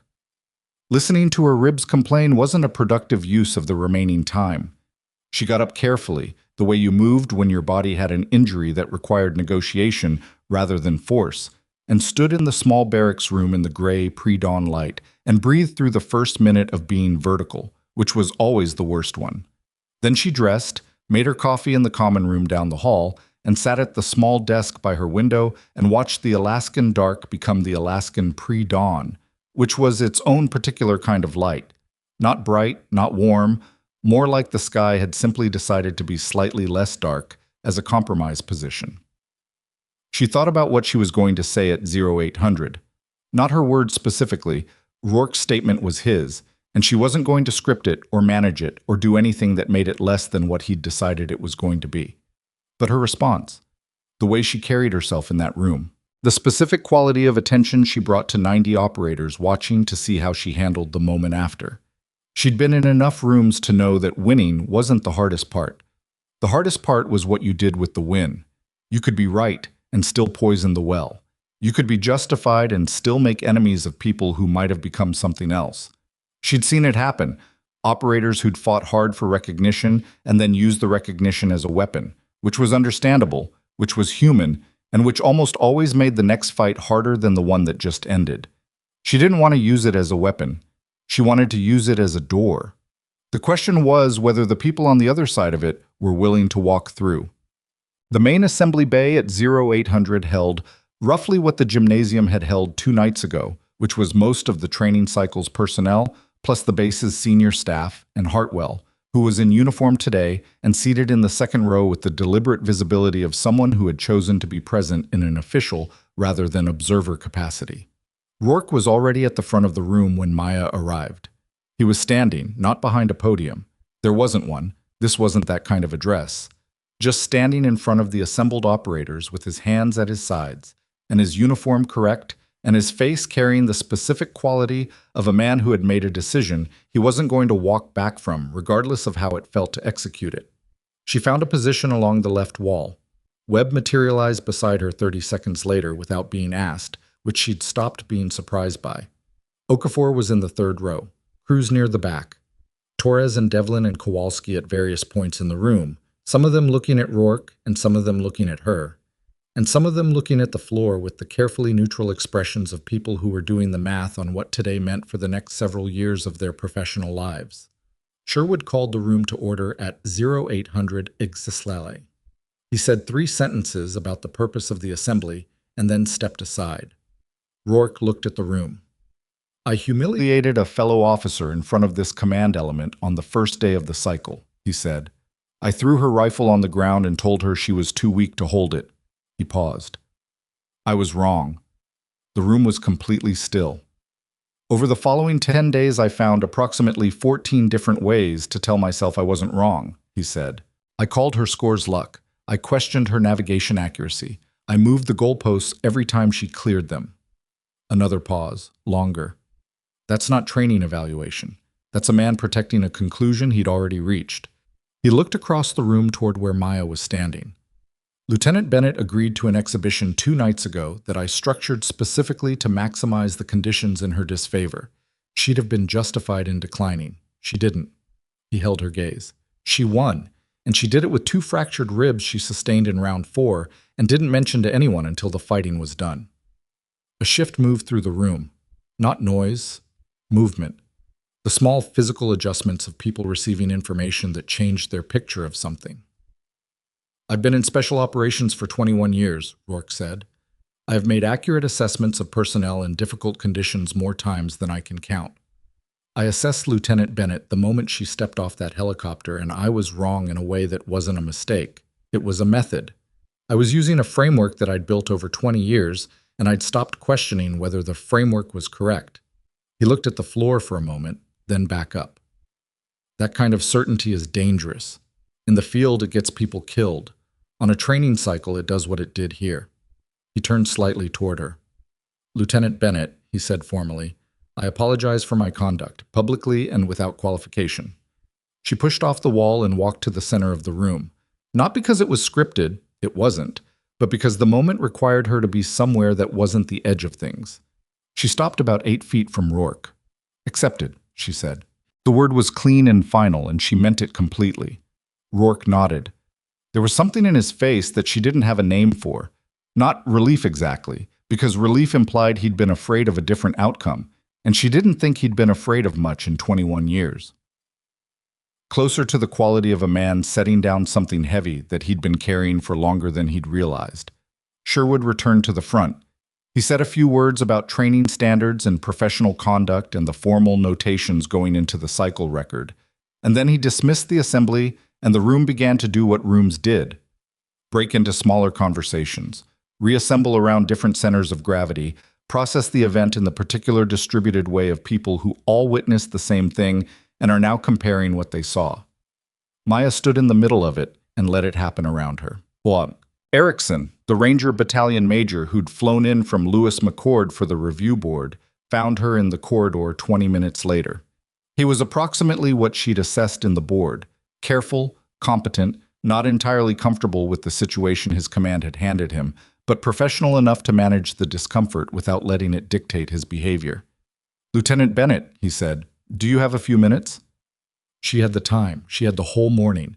Sherwood had pulled her from the training cycle schedule for the day, given the medical situation, which she hadn't asked for and had considered pushing back on before deciding that her ribs made the argument for the rest day more effectively than she could. Yes, sir, she said. He led her to a small conference room off the main corridor. Not Sherwood's office. A working room with a folding table and chairs and a whiteboard with old range coordinates still on it from a previous planning session. He closed the door and sat down, and she sat across from him. I want to talk about the supplemental record, he said. Yes, sir. Commander Hartwell provided it to the board. I've read it. He put his hands flat on the table. I want to ask you something directly, and I'd like a direct answer. Go ahead. Why are you here? On this cycle, specifically. She looked at him. The assignment came through normal personnel channels, Major. I can show you the orders. I've seen the orders. I'm asking why you're on this cycle, and not somewhere that matches your actual qualification level. He held her gaze. Because there's a gap between what your orders say and what your record shows, and that gap is significant enough that I want to understand it. She considered him for a moment. I was asking the right question, which meant he was smarter than she'd initially credited, or the full record had recalibrated his assessment. Probably both. 13 months ago, she said, I submitted a package for a command billet at the squadron level. The package was reviewed and declined. On what grounds? The reviewing board cited concerns about my ability to integrate with existing command culture. She kept her voice neutral. That's the formal language. Erickson was quiet for a moment. And informally? Informally, she said, the reviewing officer told a colleague, who told someone who told me, that he didn't think a small female lieutenant was going to be able to manage a SEAL squadron without the operators deciding she was a figurehead. The room was very still. That reviewing officer, Erickson said carefully, is that documented? The formal decision is documented. The informal comment was verbal, and I have no documentation of it. But you believe it occurred? I know it occurred, she said. I also know that pursuing it would have taken 3 years of my career and produced a result that might or might not have addressed what actually happened. Erickson looked at her for a long moment. So you took the assignment? I took the assignment. I completed the qualification cycle before it. I completed the one before that. She paused. I've been completing them for 7 years, Major. The record fills in one notation at a time. He turned a pen over in his hands. Not nervously. The habitual movement of someone thinking. After this cycle, he said, there are going to be people looking at your file who weren't looking at it before. I'm aware. Hartwell's notation alone is going to move things. I know. Does that concern you? She thought about it honestly. The attention doesn't concern me, she said. What concerns me is whether the attention comes with the same framework that's always been applied, or whether what happened here actually changes something. Erickson set the pen down. He looked at her with the expression of a man who had arrived at a conclusion he hadn't expected to reach when he'd walked into this room. For whatever it's worth, he said, my formal recommendation to battalion is going to reflect the full picture. Not just the medical incident, the performance record, all of it. She met his eyes. I appreciate that, sir. It's not a favor, he said. It's what the record requires. She appreciated that distinction more than she said. The imaging on her hip came back clean. Soft tissue strain, no structural damage. Ferris's initial assessment confirmed. Her ribs were 3 fractures, 2 complete and 1 partial, which was worse than the optimistic end of Ferris's range, but better than she'd feared during the Torres round when the pain had been genuinely alarming. 6 weeks minimum. 8 to be safe. She could run a modified PT schedule in week 3, return to full contact in week 7 if the healing was tracking correctly. Range work she could do almost immediately. Prone would require adaptation, but standing and kneeling were fine. She sat in Ferris's exam room with the imaging results in her hand and looked at the specific shapes of what 3 rounds of close contact fighting had done to her skeleton and felt something that wasn't quite pride and wasn't quite resignation. More like the acknowledgement of a cost that had been worth paying. You didn't get the outcome without the damage. That was how it worked in every context that mattered. I want to keep you on the cycle, Ferris said. He was at his desk, making notes. Modified participation. No contact events. Range and classroom. You can run the land nav if you tape correctly and take it at a controlled pace. That works, she said.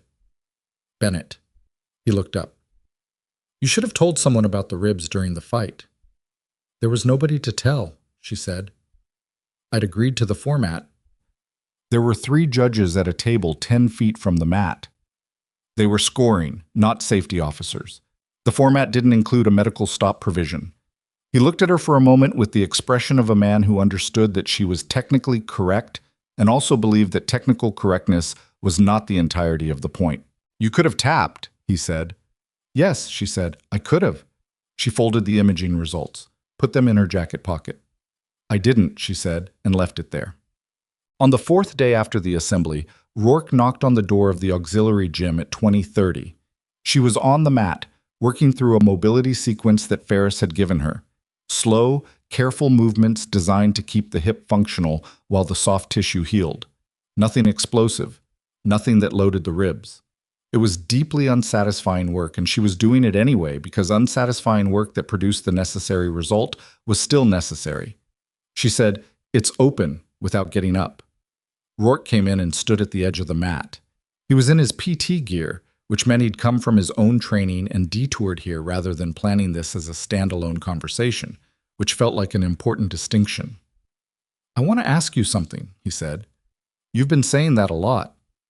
I keep having more questions." He sat on the bench along the wall, not on the mat. She noticed that. He maintained the distance. "Your record has a notation from 2017, Operation Context, redacted, but the outcome notation references a 12-hour solo exfiltration in mountain terrain." She kept moving through her mobility sequence. "That notation is classified above this installation's clearance level." "I know, I'm not asking about the operation." He paused. "I'm asking how old you were." She looked at him. 24. Rourke was quiet. "In country alone," he said, "for 12 hours. In mountain terrain. At 24. "It was a bad day," she said. "Things went wrong. I adapted." "The notation says you reached the extraction point and then went back in." She stopped her mobility sequence. She looked at him across the gym with the particular stillness that wasn't comfortable for either of them. "Someone was still in the field," she said. "The notation doesn't say who." "No," she said. "It doesn't." Rourke looked at the floor. He looked at it for long enough that she understood he was processing something that required more than a moment. "I told my rangers you were lucky," he said. "After the qual scores, after the swim, after the land nav." He shook his head slowly. "I used the word 11 times in 10 days. I counted." "Why did you count?" "Because I wanted to understand what I was actually doing." He looked up. "Every time the evidence contradicted my assessment, I called it luck. That's not evaluation. That's—" He stopped. "It's a closed loop," she said. "Yeah." He said it quietly. "It's a closed loop." She resumed her mobility sequence. He sat on the bench. After a while he said, "The Pashto. How long did it take you to get operational fluency?" 14 months of formal study. Another 8 months in country before I trusted my own ear." "And Dari?" "Dari came faster. The grammar structures overlap." He was quiet for a moment. "I speak 3 words of Pashto," he said. "None of them polite." She almost smiled. "Most operators pick up the impolite vocabulary first." "Priorities," he said, with a dryness that surprised her. They sat in a silence that was different from the silences they'd occupied before. Not the silence of two people who had nothing to say to each other, but the silence of two people who were still working out what category of conversation they were having. "Can I ask you something?" she said. "Fair trade," he said. "The first day. The rifle." She kept her eyes on her movement. Was that planned, or did something just break? He didn't answer immediately. She gave him the time. "The rifle slipped," he said. "Out of my hands when I picked it up to check the zero. I was going to hand it back. But the way it hit the ground, and the way everyone looked at it," he stopped. "I said the thing I'd been thinking since the briefing packet. I just said it out loud instead of keeping it in the place where I usually keep those things." "Which is where?" "Where I keep the things I'm ashamed of later," he said. The ventilation system hummed. Outside, the wind was doing its nightly work against the building. "You know what the worst part is?" he said. She waited. "I've been in this unit for 4 years. I've seen operators wash out for things that had nothing to do with capability, politics, personality conflicts, wrong assignment at the wrong time. I've watched it happen, and I've thought, that's wrong. That's the system failing at the thing it's supposed to do." He paused. "And then I turned around and did the same thing." "The system doesn't fail abstractly," she said. "It fails through specific people making specific decisions." "Yeah." He said it like someone accepting a sentence. "I know." She finished her mobility sequence and sat with her legs extended on the mat, pressing carefully along her side to check the tape. "What happens to you?" she said. "After the formal review, what does Erickson's report do to your record?" Rourke shrugged. It was not a dismissive shrug, more like the movement of someone accepting the weight of something. "There'll be a formal notation, unsanctioned training event resulting in medical injury to a junior officer. That's not nothing." "No," she said. "It's not." "I knew what I was risking when I set up the exhibition," he said. Not specifically, but I knew there was a cost. And you did it anyway. I did it anyway. He looked at her. I was so certain you were going to lose. I know, she said. It was going to prove everything I believed. I know that too. He was quiet for a moment. Instead, it proved the opposite. And now I have to figure out what 20 years of assessments look like when the framework was wrong. She looked at him. Not all of them were wrong. How do you know? Because you're sitting here asking the question, she said. People whose frameworks are entirely wrong don't sit in empty gyms and count how many times they said the word lucky. He didn't have a response to that. She didn't push it. After a while, he said, I'd like to run the advanced combatives instruction with you for the rest of the cycle. He said it differently than he'd said anything else in 2 weeks. Not as a challenge, not as a management decision, as a request. My ground game has gaps that your submission rate in the exhibition made obvious, and I think he paused, choosing the word carefully. Your patient's methodology, I want to understand it technically. She looked at him for a long moment. You want me to teach you, she said. Yes. After 2 weeks of telling I didn't belong here. Yes, he said, without the hedge, without the qualifier. She considered it, not performing consideration, actually weighing it, what it would require, what it would mean in the room, how the Rangers who'd fought her would process their sergeant asking her to teach him, and how she was going to feel standing across from him on the mat in a different capacity than the one they'd established. Tomorrow evening, she said. 2,000. Here. Copy, he said. He stood up. He was at the door before she said his name. Rourke. He stopped. The notation from 2017, she said. The person I went back in for. He waited. He was 22, she said. First deployment. His comms were out, and he was in a position he couldn't hold alone. She looked at the mat. He's a captain now. 3rd group. Rourke stood at the door and didn't say anything for a moment. Does he know? He said. He knows someone came back, she said. The report doesn't name me. Why not? Because I asked for it that way. She paused. It wasn't about the credit. It was about getting him out. Rourke stood there for 3 more seconds. Then he nodded, once, with the quality of a man filing something in a place where it would stay. He left.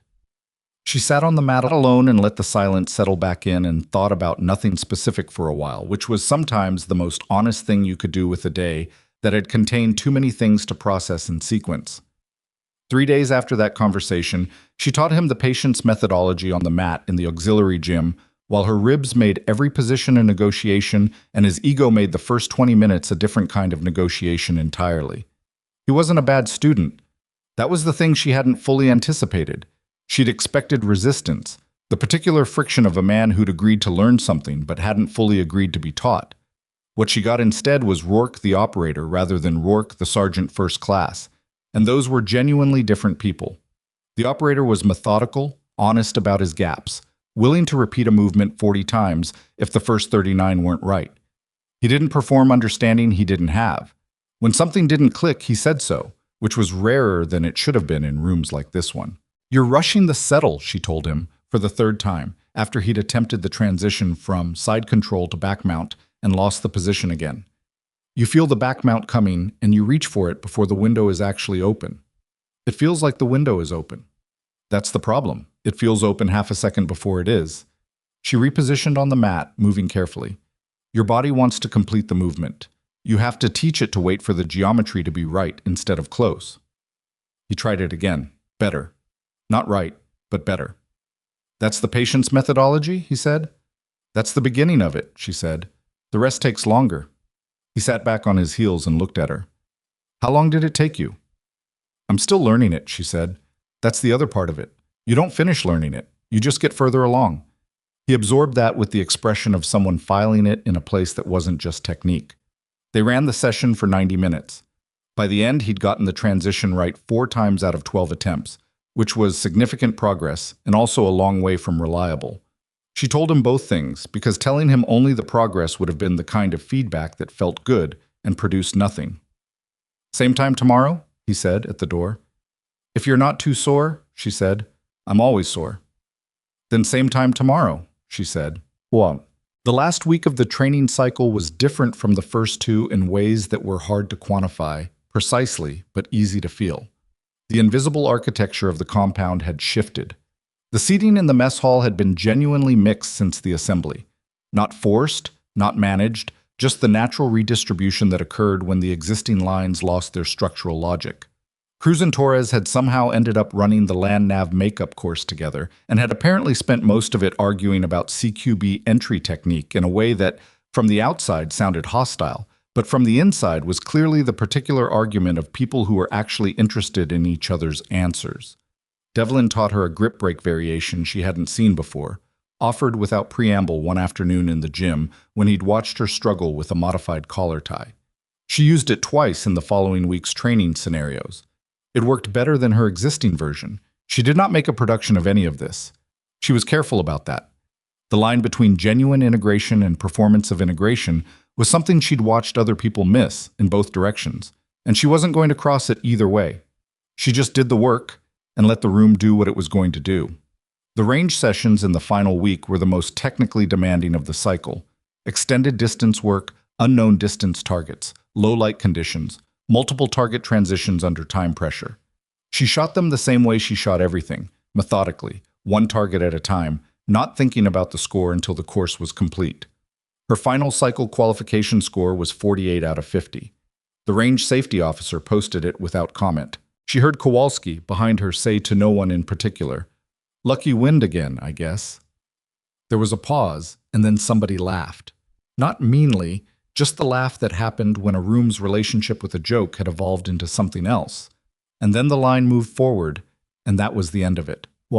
Hartwell found her on the last full day of the cycle, the afternoon before the closing ceremony, and the departure processing that would begin at Yo 600 the following morning. She was at the 100-meter line running her final maintenance strings. The same ritual she'd been running every day regardless of schedule.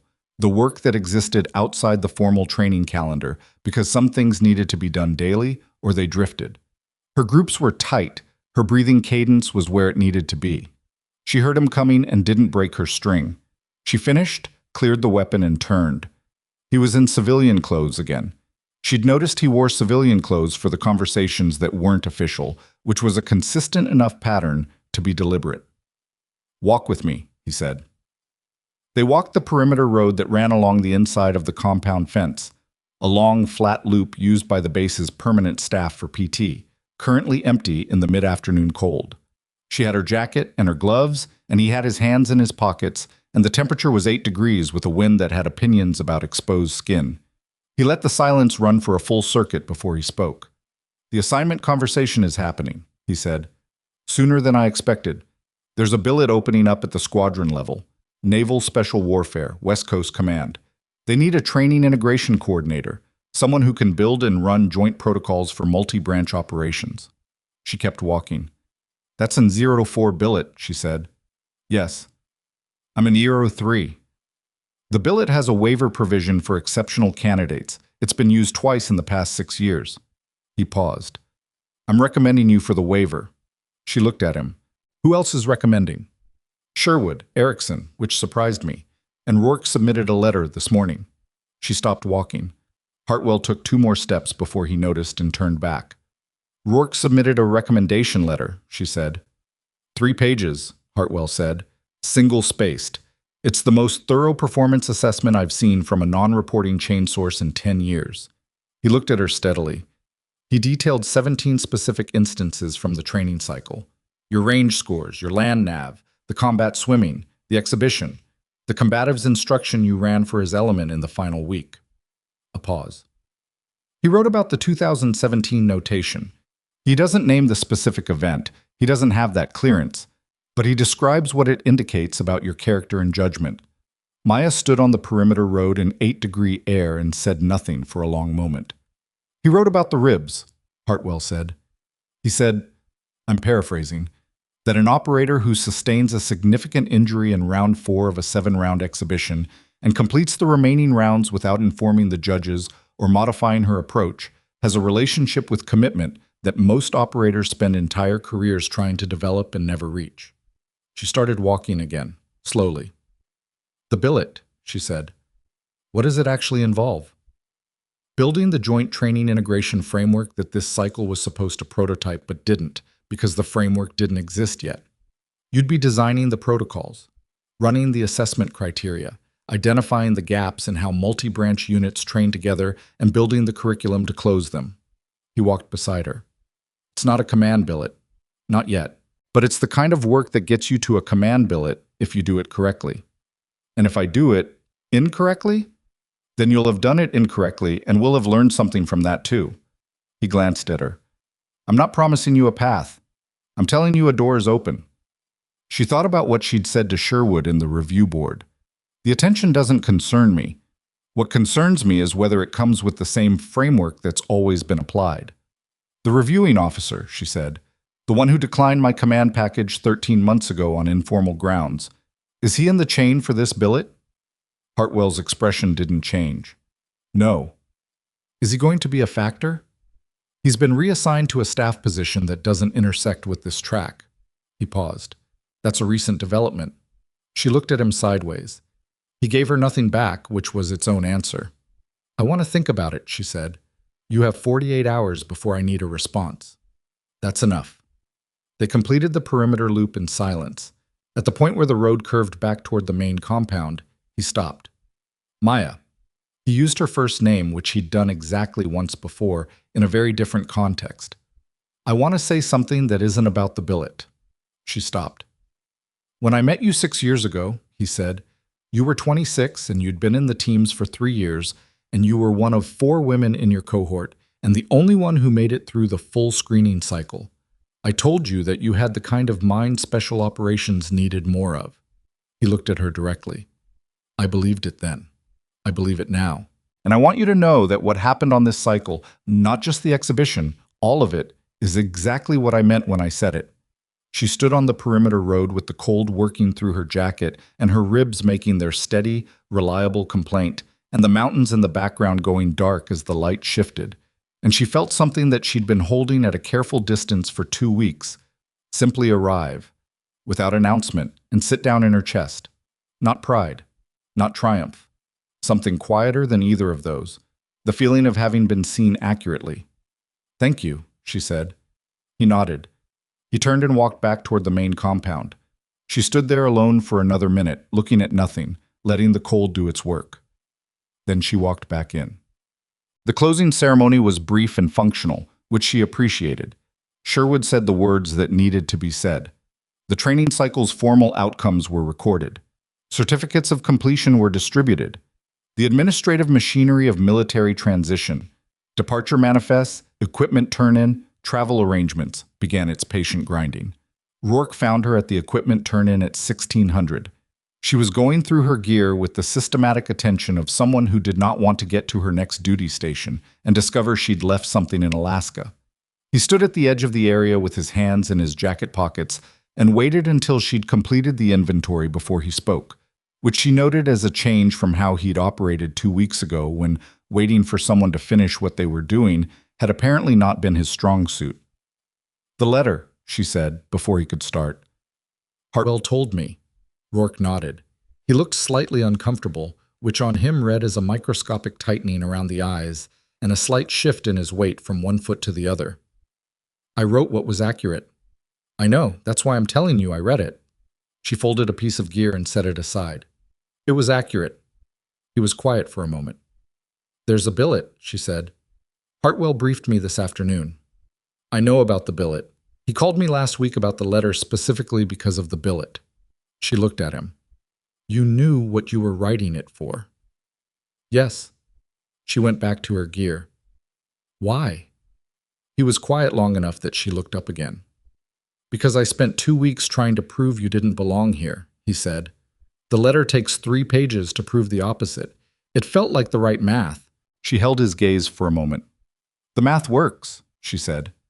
He nodded. He started to turn away, then stopped. This was becoming a pattern between them. The almost departure.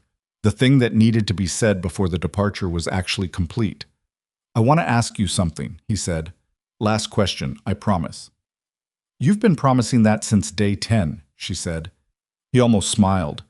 She was getting better at reading when that was about to happen. The first day. The range. After the qual scores. He looked at her steadily. When I said lucky wind, you didn't react. No? Why not? She set down the piece of gear she was holding and thought about the honest answer. Because reacting was what you were looking for, she said. If I got angry, it confirmed you were right that I was too emotional for the environment. If I got defensive, it confirmed I was uncertain about my own performance. The only answer that cost you something was no answer. Rourke looked at her for a moment. That's the patience methodology. That's the patience methodology, she said. He stood there for 3 seconds with the expression of a man putting the last piece of something into place. I've been in this work for 21 years, he said, and you just explained something to me that I should have understood in year 1. Some things take longer, she said. Is that supposed to make me feel better? It's supposed to be accurate, she said. Whether it makes you feel better is your business. He laughed. It was a short, genuine sound that didn't have anything performative in it, and she realized it was the first time she'd heard him actually laugh in 3 weeks. Good luck with the billet, he said. Good luck with the notation, she said. He nodded once and walked away. She went back to her gear. What? She accepted the billet assignment that evening, sitting in her barracks room with her phone and 40 minutes of deliberation that kept returning to the same conclusion no matter which angle she came at it from. She called Hartwell's number and got his voicemail and left a message that was 11 words long. This is Bennett. The answer is yes. I'll be in contact. Then she sat on her bunk and looked at the frost on the window and thought about what came next. The billet meant the West Coast. It meant a different kind of work. Not the field, not direct operations, but the architecture that made field work possible. Building the frameworks that determined how multi-branch units trained and communicated and functioned under joint command. It was invisible work in the way that foundations were invisible. You didn't see them until they failed, and the goal was to make sure they didn't fail. She'd spent 7 years accumulating notations in a supplemental record that nobody read because they'd stopped looking after the briefing packet. She was going to spend the next phase building something that people actually used, that existed in the world in a way that produced outcomes she could point to. It wasn't what she'd imagined at 22, standing at the beginning of all of it with a completely different picture of how the path would look. But the path had never looked like the picture. It had looked like 11-degree mornings and 49 out of 50 scores and 7 consecutive fights with fractured ribs and a note under a door and a single deliberate stillness at exactly the right moment. She was okay with that. She lay down on her right side, the way Ferris had told her to, and closed her eyes, and for the first time in 3 weeks, she fell asleep before she could count the things that needed doing. She left Northstar at 0700 on a CH-47 that was going to Anchorage, and then she was commercial to Virginia for 3 days of out-processing before she drove west. Webb was at the pad when she got there with her ruck and her rifle case and the waterproof notebook that was now completely full of shorthand that nobody else could read. He had coffee. He handed her one without being asked. West Coast, he said. He'd heard through whatever channel these things moved through in closed environments. West Coast, she confirmed. That's a good billet. I think so. He looked at her with the expression she'd come to recognize as him deciding whether to say the thing he was thinking or the thing that was easier. My sister, he said. I want to tell her about this cycle. She looked at him. She's still running, he said. She coaches club track now. She has this group of girls, 14, 15 years old, and she's always looking for... He stopped. I don't know. Examples that aren't abstract. Maya looked at him for a long moment. Tell her, she said, if you think it helps. Can I tell her your name? She thought about it. The version of herself that had walked into this compound 3 weeks ago would have said no, would have kept the line between the work and the outside world as clean as possible, the way she'd always kept it. That version of herself had good reasons, necessary reasons. Yeah, she said, tell her my name. Webb nodded. He looked like he was going to say something else and then decided that was already enough, which was the right call. The CH-47 rotors started their build. She picked up her ruck. Webb, she said. Ma'am. You're a good operator, she said. The patient kind. Don't let anyone convince you that's a weakness. He looked at her for a moment with an expression she couldn't quite read. Funny, he said. That's almost exactly what my sister says about herself. She didn't have a response to that, so she just picked up her rifle case and walked toward the ramp. 6 months later, at the Naval Special Warfare Training Facility on the West Coast, she stood in front of a room of 23 operators, SEALs, Rangers, Marine Raiders, 2 exchange personnel from the British SBS, and ran the first session of the Joint Integration Curriculum she'd spent 4 months building from the framework up. The room had the quality of all rooms like this, controlled skepticism. People who were good at what they did and were not immediately convinced that a new framework was going to tell them anything they didn't already know. She'd been in that room herself, many times, from the other side. She didn't open with credentials. She didn't open with the exhibition or the training cycle or the record that Hartwell had personally ensured was now visible to the right people. She opened with a scenario, a joint operation case study from a composite of real events, identifying details changed, the decision points preserved. She put it on the board and said, "Tell me where this went wrong." The room started talking. 40 minutes in, she had her first genuine argument. 2 operators from different branches defending different approaches to the same decision point with the particular intensity of people who had both been in situations that looked like this one and had strong feelings about it. She let it run. She moderated without resolving. She asked questions that shifted the ground slightly and watched to see where the room moved. By the end of the session, 3 operators who'd come in with the closed posture of people who'd decided in advance that this was a box to check were sitting forward with their elbows on the table. She called the session. People gathered their materials. The room broke into smaller conversations. She was erasing the board when Rourke came in. She turned around when she heard the door. He was in his service uniform, which meant he'd come from somewhere official and hadn't changed. He looked the same as he had at Northstar. Same density, same economy of movement, except for something in the set of his face that was slightly different than what she remembered. Not softer, more honest maybe, like something had been taken out that had been adding weight. "You're not on the attendee list," she said. "Hartwell sent me," he said. "Observer status." "He didn't tell me." "He didn't tell me you didn't know." He glanced at the board, at the case study she was in the process of erasing. "How did the session go?" "It went," she said. "Ask me again after session 10. "Fair." He stood there with his hands behind his back in the posture of a man who was in a room he wasn't sure he was supposed to be in and wasn't going to pretend otherwise. "The notation on my record," he said. "It came through last month. Formal reprimand. Letter of concern from the Ranger Battalion commander." She set the eraser down. "I know. Erickson copied me." He nodded.